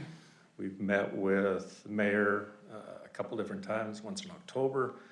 Here last week as the seed industry bringing to light a lot of these things that we've heard from some folks around ag preservation.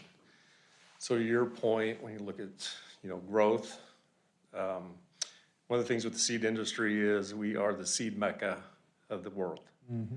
We're the 5th largest world producing area, next to Eastern Oregon. You couple that with us, we're the 2nd largest. So there's more at stake here than just areas of impact, personal property rights, which, personal property rights has been a source of what I would call maneuverability in the public eye. This isn't about personal property rights. Nobody's telling you you can't sell your ground. If you want to sell your ground, sell your ground. Do what you want. That's not what this is about. This is about selling your ground for how much money you can make is what it's about. And that's fine.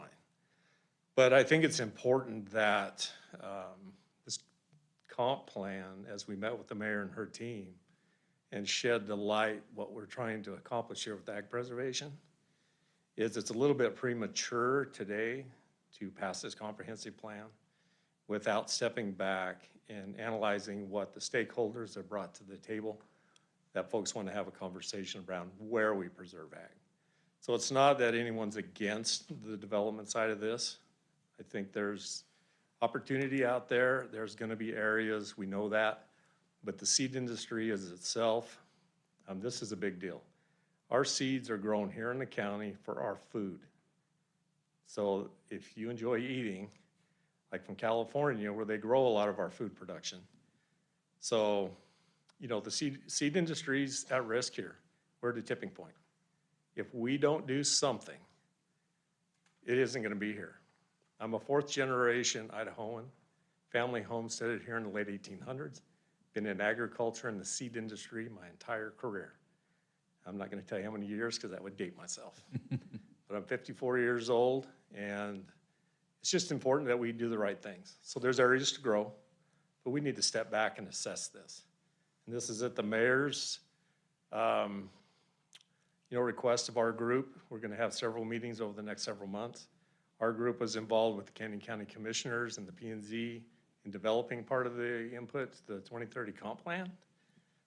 So I'm very educated on what we're doing across the board. We've had many lunches, many conversations, understand everybody's needs. So with that, I'm not going to go any further because I can only sprint so much of a marathon in 3 minutes. So that's all I have. Thank you. Okay, Peggy Paul.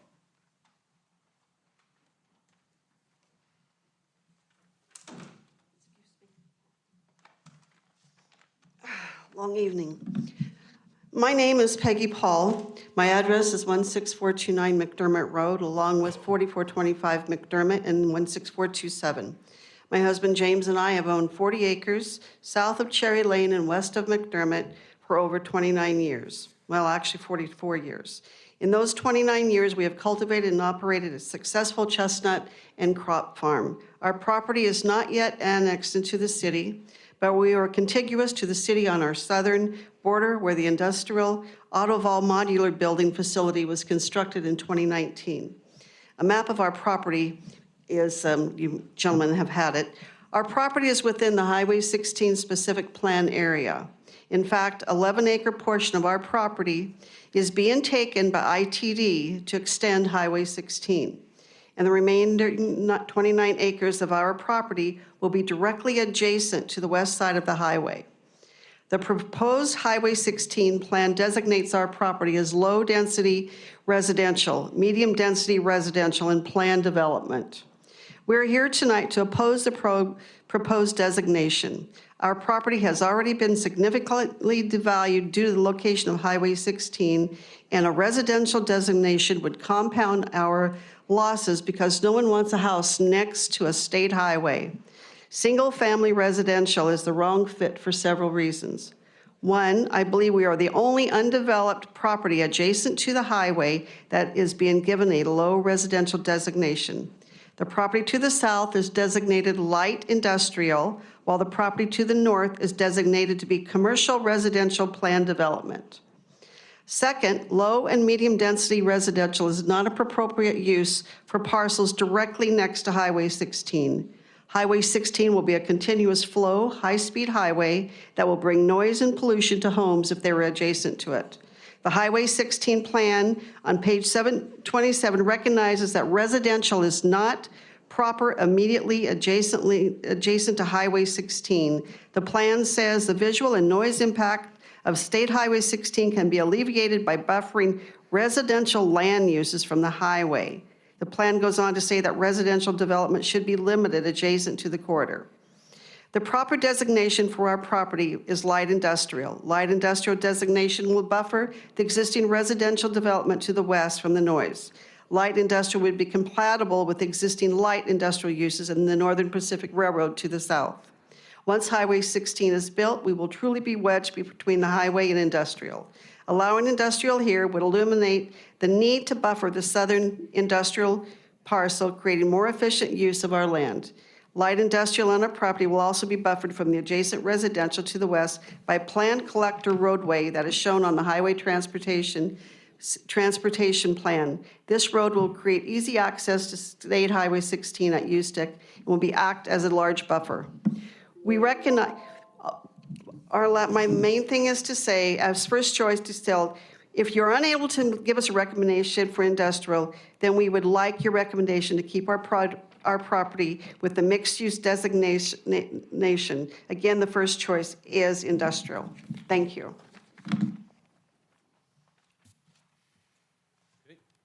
Next, I have George Crookham.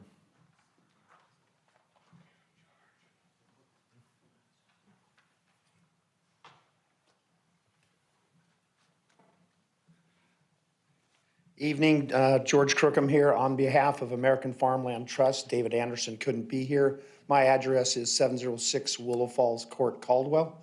A couple of comments that you had made earlier about we don't know how many of the citizens like to see this change. In 2019 and 20, the county did a survey in both the urban areas and the suburban areas asking if they wanted to protect farmland. 84 to 85% of both areas, which included the impact areas of Nampa, said yes, protect farmland. Now, what I'm going to present here is, you're working on it. A lot of the changes have already been made that we recommended by staff here. But it's important, I think, that we go through it because we haven't had an opportunity to see what those changes are. So the first one would be Chapter 5, Land Use Planning, 5.2.1.3, the South Nampa quadrant. The area of impact should be relocated further south in this area to accommodate the densities and growth needed to support the services.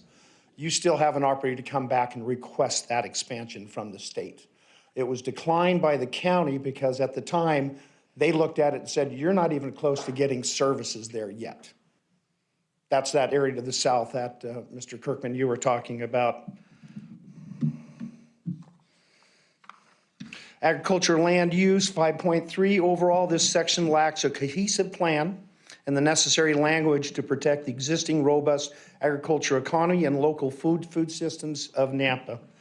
Current additions and deletions of the text in this section are disjointed with the regional stakeholders' efforts, including the mayor of Nampa. And this is what John's referring to at our last meeting. We had the mayor of Nampa, we had 2 commissioners, we had the mayor of Caldwell, and a bunch of stakeholders that our understanding is we're moving forward to help this process.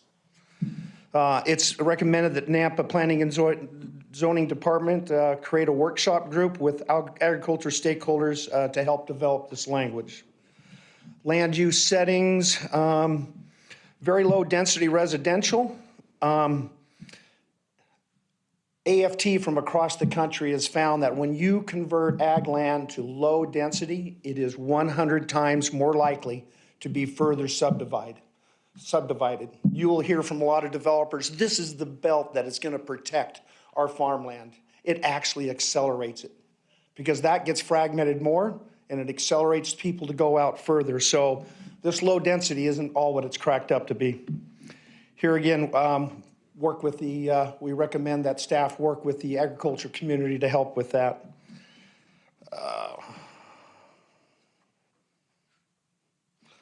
Everything else here is fairly redundant. I don't see the need there, but if you have any questions, I'd be more than happy to answer them. Do you need a copy of this report? You have it. Oh, okay. Okay.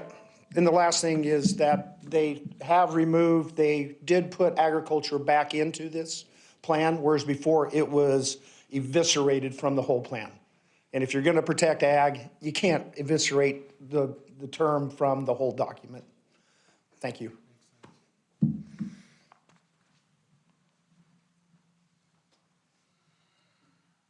All right, next on the list, I have Daryl Dinah.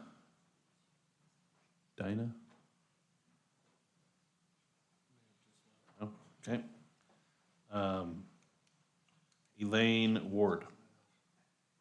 He was against but don't wish to speak. Here, okay. Dale Kosabud on Lake Avenue.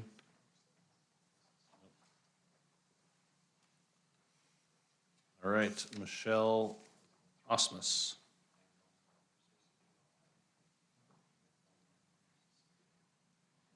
I'm assuming if Michelle's not here, Scott's not here, Scott Osmus.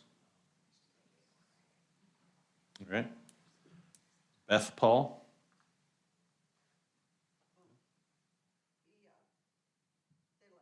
Okay. Have them as against on the record. Tyler Paul? Okay. Tim Paul? Yep. Shelley Montelar?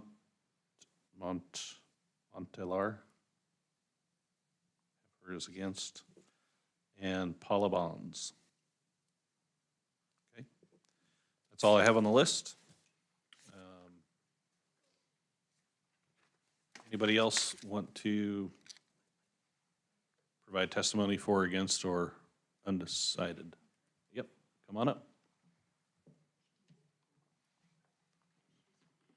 Hi, good evening, Chairman Van Auker and Commissioners. Emily Mueller, 839 South Bridgeway Place in Eagle. I work for Mark Bottles Real Estate, and we represent a number of landowners who own land covered by these specific area plans, and we are in support of the plans and want to thank staff for all of their work in it. It's just been great to be included and to provide comments. Thank you, Doug, for pulling that up. There's just one minor revision to the Highway 16 specific area plan that we'd like to see implemented.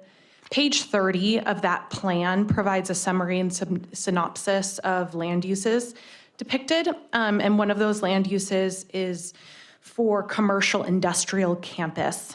We represent two owners owning property that this commercial industrial campus designation covers, just south of Ustick along Highway 16. So both of those chunks there. And we would request that the text describing this commercial industrial campus be revised slightly as shown in blue on this slide. Mark Bottles also provided a letter with the same language and requests that some of the example images of some of the buildings be included in this. We had previously submitted to staff, to this commission, and to the city and council during the previous workshop hearings some of the vision our clients have for this area.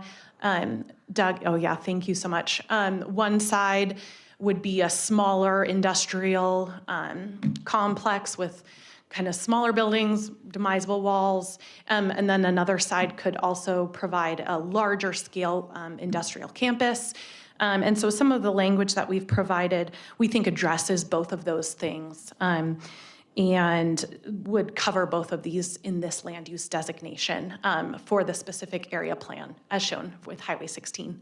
So again, we're excited about these plans. We hope that you recommend approving them with these minor adjustments to the text and images.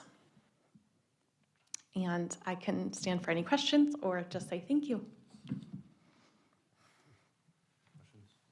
We'll ask staff on that, I'm sure. All right, anybody else want to speak for, undecided, or against this proposal this evening? Okay. Doug, do you have anything?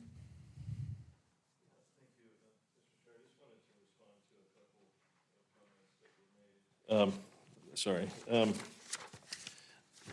So in terms of the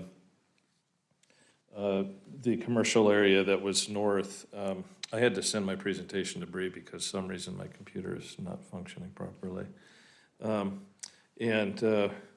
So that area, that commercial area is shown as neighborhood commercial. It's up north of Joplin Road. And it's intended to just bring services to that area that would serve the neighborhoods. So that's the reason why that neighborhood commercial is designated on that parcel. How big is it?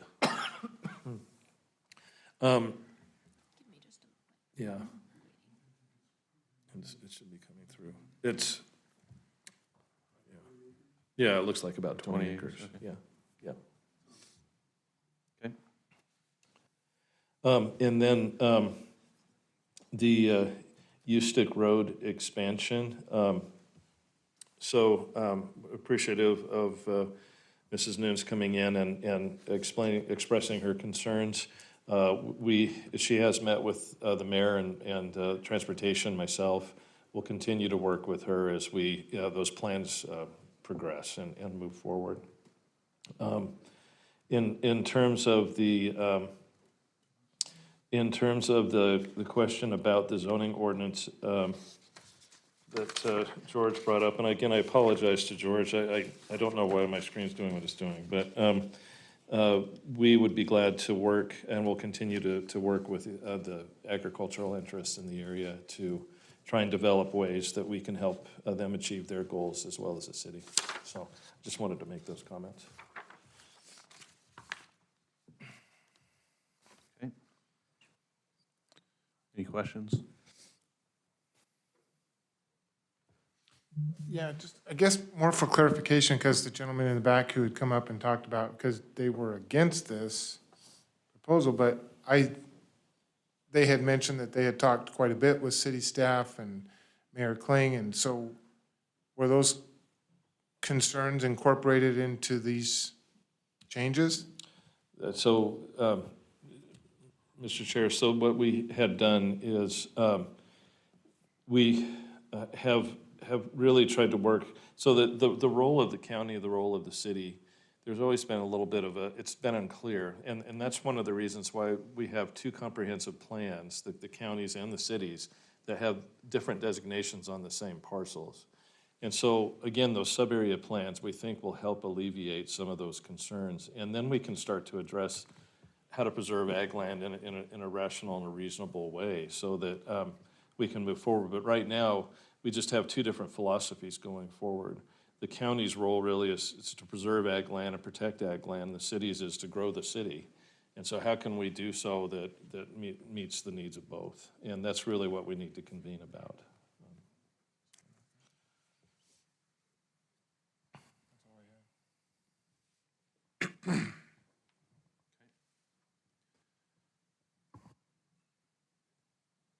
I'll entertain a motion to close the public hearing. Moved. Second. It's been moved and seconded to close the public hearing. All those in favor? Aye. Any opposed? Public hearing is closed. So I have a clarifying question. Sorry, I'm slow, Doug. So what we're approving today, does that mean, or recommending approval, sorry, that, I mean, there's all these little changes we're talking about here today from various people, like, do we need to include that with any motion, or do we, when we recommend approval to that, can we still make those tweaks to the plan, or what's the process here? Apologies. Yes, so if you look at the motions that I handed out a copy of the motion to you, and what's on the screen reflects what that motion is.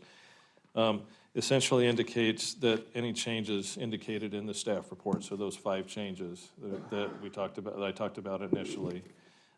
You can also add, if you desire to leave that area, the Paul property, if you want to leave that as, you can also make that recommendation to go forward. Just on that one, but you're saying we can't change it to light industrial? The only thing we can do is leave it as it is? Yeah, because it would be, it'd be additional, something we haven't advertised for. Right, okay. Yeah, increasing the. Sorry to interrupt you, but what about her suggested verbiage that she just brought up? Would that be any kind of significant change that we can't do or can do? You can, and so you can make the recommendation to, I would keep it simple, just make the recommendation that was given by Bottles group. Yeah, you could add that as your second addition. And you'll notice on red here with the following changes, you can just add those 2 changes to it. So yeah, I'm having a hard time seeing what's the lines of things we can change now and what we're not allowed to, but So I won't make it try to teach. we've got some, I mean, it seems like we have a little bit more work to do. I know we've been working for a long time on this project, but would delaying a decision hurt? Till the next meeting, or how long it would take you. It doesn't sound like the changes would be very. Just so we have it. Substantial. Yeah, Something I that's think we clean. probably all Something feel the that's same way. We'd like to clear. have something just clearer, So we don't, not to make changes and mess one of them up, or not follow one that somebody had asked for, like Mrs. Paul. You know, when I looked at that on the map, why did we have that in there in between two industrial areas? Why did we have the residential area? It didn't make sense. So, Mr. Chair and Commissioner Kehoe, the reason that was placed like that is that there is adjacent low-density residential in that area. It's It was also, to- it's an also intent adjacent to the. Yeah, it was an intent to try and match that. Plus, currently, the access to that parcel, I don't think there is much access to that parcel. And a Waihe Storm, the continuation of that would, as the person, Mrs. Paul had mentioned, that would provide access to that parcel, and you could then increase the intensity of use. So the property right now, because it's of adjacency, that's why JUB recommended that we continue on with residential in that area.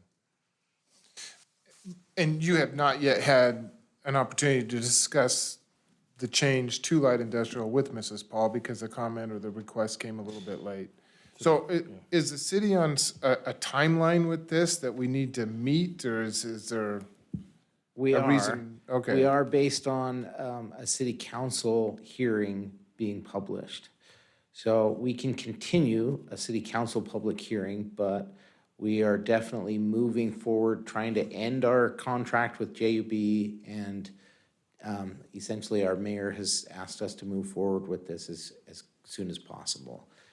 But I think some of what you're struggling with is, well, we can approve most of what is being recommended, but if you chose not to approve the one change for this area that we're talking about, then it goes back to community mixed use, which allows the light industrial zoning designation. It already accomplishes what they're after with the community mixed use zone designation on the comp plan already. So if you just exclude that from your proposal tonight and you just leave it the way it is, essentially they can come in with the light industrial zoning that they're requesting. But I think some of our concerns, sorry to interrupt you, I think some of our concerns is the farmers and the seed growers that still have some questions that they would like to have answered. And I want to applaud the planning and zoning staff. You guys have worked hard on this. You met with a lot of people. I know I've been at a number of the joint meetings as well as everybody else. And you've done a fantastic job of reaching out, trying to get as much input as you can. But I think there's still some questions that a lot of us are probably having as far as the farmers and the seed crops industry that is so vitally important to this area. And I understand, being on planning and zoning, why we want to get this map done, so long-range plans, and we can kind of project what's going to go where. But I think the farmers and the seed crop growers really have some serious questions that I think before I could really go 100% on this, that I'd like to get them answered. So, Mr. Chair, if I may, just response, and is that okay? Sure. I'd like to defend my staff a little bit. As you have stated, they have done an amazing job of reaching out to people. Not everybody got contacted. If you had a really small property, 10 acres trying to farm, yeah, you probably didn't get a specific letter. However, we put signs up all around that area. We put it in the newspaper. We did press releases. We held multiple public hearings for this. They have done a phenomenal job of trying to reach out to the public and get their feedback. The seed growers, from what I'm finding, if you left this the way it is, we are already going to impact the existing farmland in our impact area, right? That's already designated in our impact area as different uses rather than just ag. And so what my understanding is, based on my conversations with the ag community, and I attended that meeting last week with the mayor, the primary farmland that needs to be preserved for seed production is that southeast area, south even of our impact area, and some in our current impact area that is now being designated as low-density residential. So we're doing our best. We're trying to respond to the needs of the seed community by not even expanding to the south. We're not even going that direction anymore. So I think we've addressed most of their concerns. They also had concerns about it not being called ag anymore and giving the appearance of very low-density residential instead of ag. We changed that back. So I feel like we've done everything that we can to address the concerns of the seed growers in that area. And Rodney, even if this was approved, this recommendation was approved and went on, if a seed grower is farming that land, they're still gonna be able to continue to farm that in perpetuity. Correct. Even if it is designated as low density, they can still stay on there and farm it. Yep, that's exactly long as they- correct. I think there's Until they decide to always- sell it. I mean, There's that's the always a thing. misunderstanding, as Doug pointed out, a misunderstanding between comprehensive plan, future land use designation, and zoning or annexation. Those are two very different things, and I think it's just hard to understand that the city is not in the interest of expanding out as dramatically as we can, as fast as we can into these ag lands. No, in fact, as you considered tonight, a dense development near our city boundaries, that's one way that we can preserve ag land, that we have density near our core. And that is one of the best things we can do to preserve ag land. It's been in study after study after study.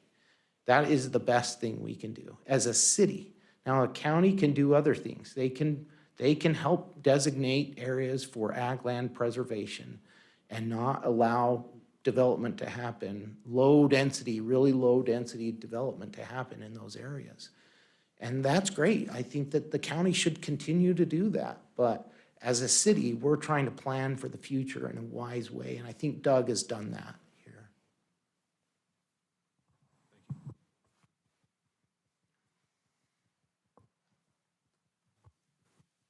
We haven't closed public. Yeah, we did. We did. Yeah, we closed. I'm right along with you guys.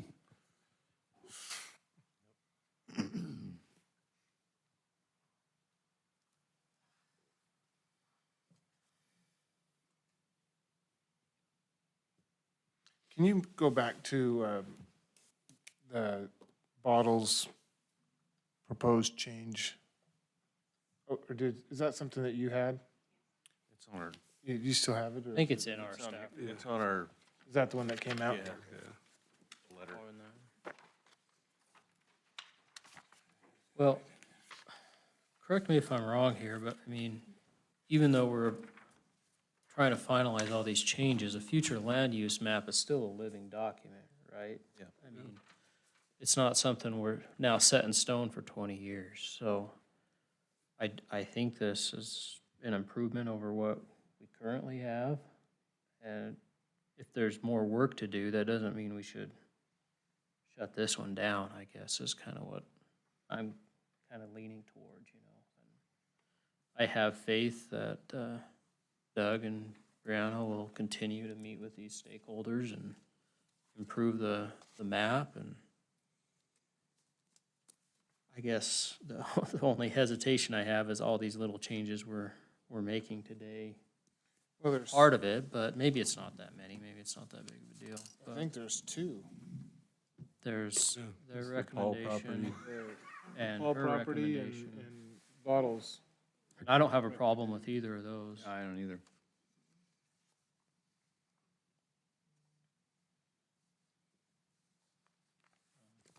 Yeah, I mean, yeah, just because we designate this as future land use all the way up there by the river doesn't mean that development is imminent. You know, kind of got to get there before Star does. And Meridian and Caldwell and. I don't want to read this long motion, so somebody else do it. What are you getting paid for? Let the new guy do the long one. Yeah, I'll read this one. I move to recommend the adoption of State Highway 16 specific area plan and incorporate into the Nampa 2040 Comprehensive Plan by reference, adoption of the Highway 2060 Specific Area Plan, and incorporating the Nampa 2040 Comprehensive Plan by reference, expansion of the city's area of impact to the west, bound approximately by Lake Avenue, Lone Star Road, a half-mile west of Indian Avenue, Roosevelt Avenue, Lake Lowell Avenue, including portions to the southwest, bound approximately by Greenhurst, Midland Boulevard, and Lake Lowell. Comprehensive Plan map amendment modifying designations to reflect the State Highway 16 Specific Area Plan and the Highway 2026 Specific Area Plan, and modifying designations in multiple areas throughout the impact area. And Comprehensive Plan text amendment to Chapter 5, Chapter 6, Chapter 15, as presented in the staff report with the following changes. We'd like to include the changes suggested by Mark Bottles and to exclude the Paul property, and changes required by engineering and staff, and changes proposed in staff presentation, and direct the planning and zoning director and city attorney to draft an ordinance for reading at a future city council meeting for the city of Nampa. Second. It's been moved and seconded. All those in favor? Aye. Motion. Any opposed? Motion carries. That will go to city council. Well Thanks done, for Mr. everybody's Crutchfield. attendance this evening. Sorry we went so late. Do we need a motion to adjourn? No. Like technically? I asked that before too. We don't need a motion. We just do. No, you don't. You just adjourn. The Okay, chair can we're adjourn. adjourning. Do I need to bang the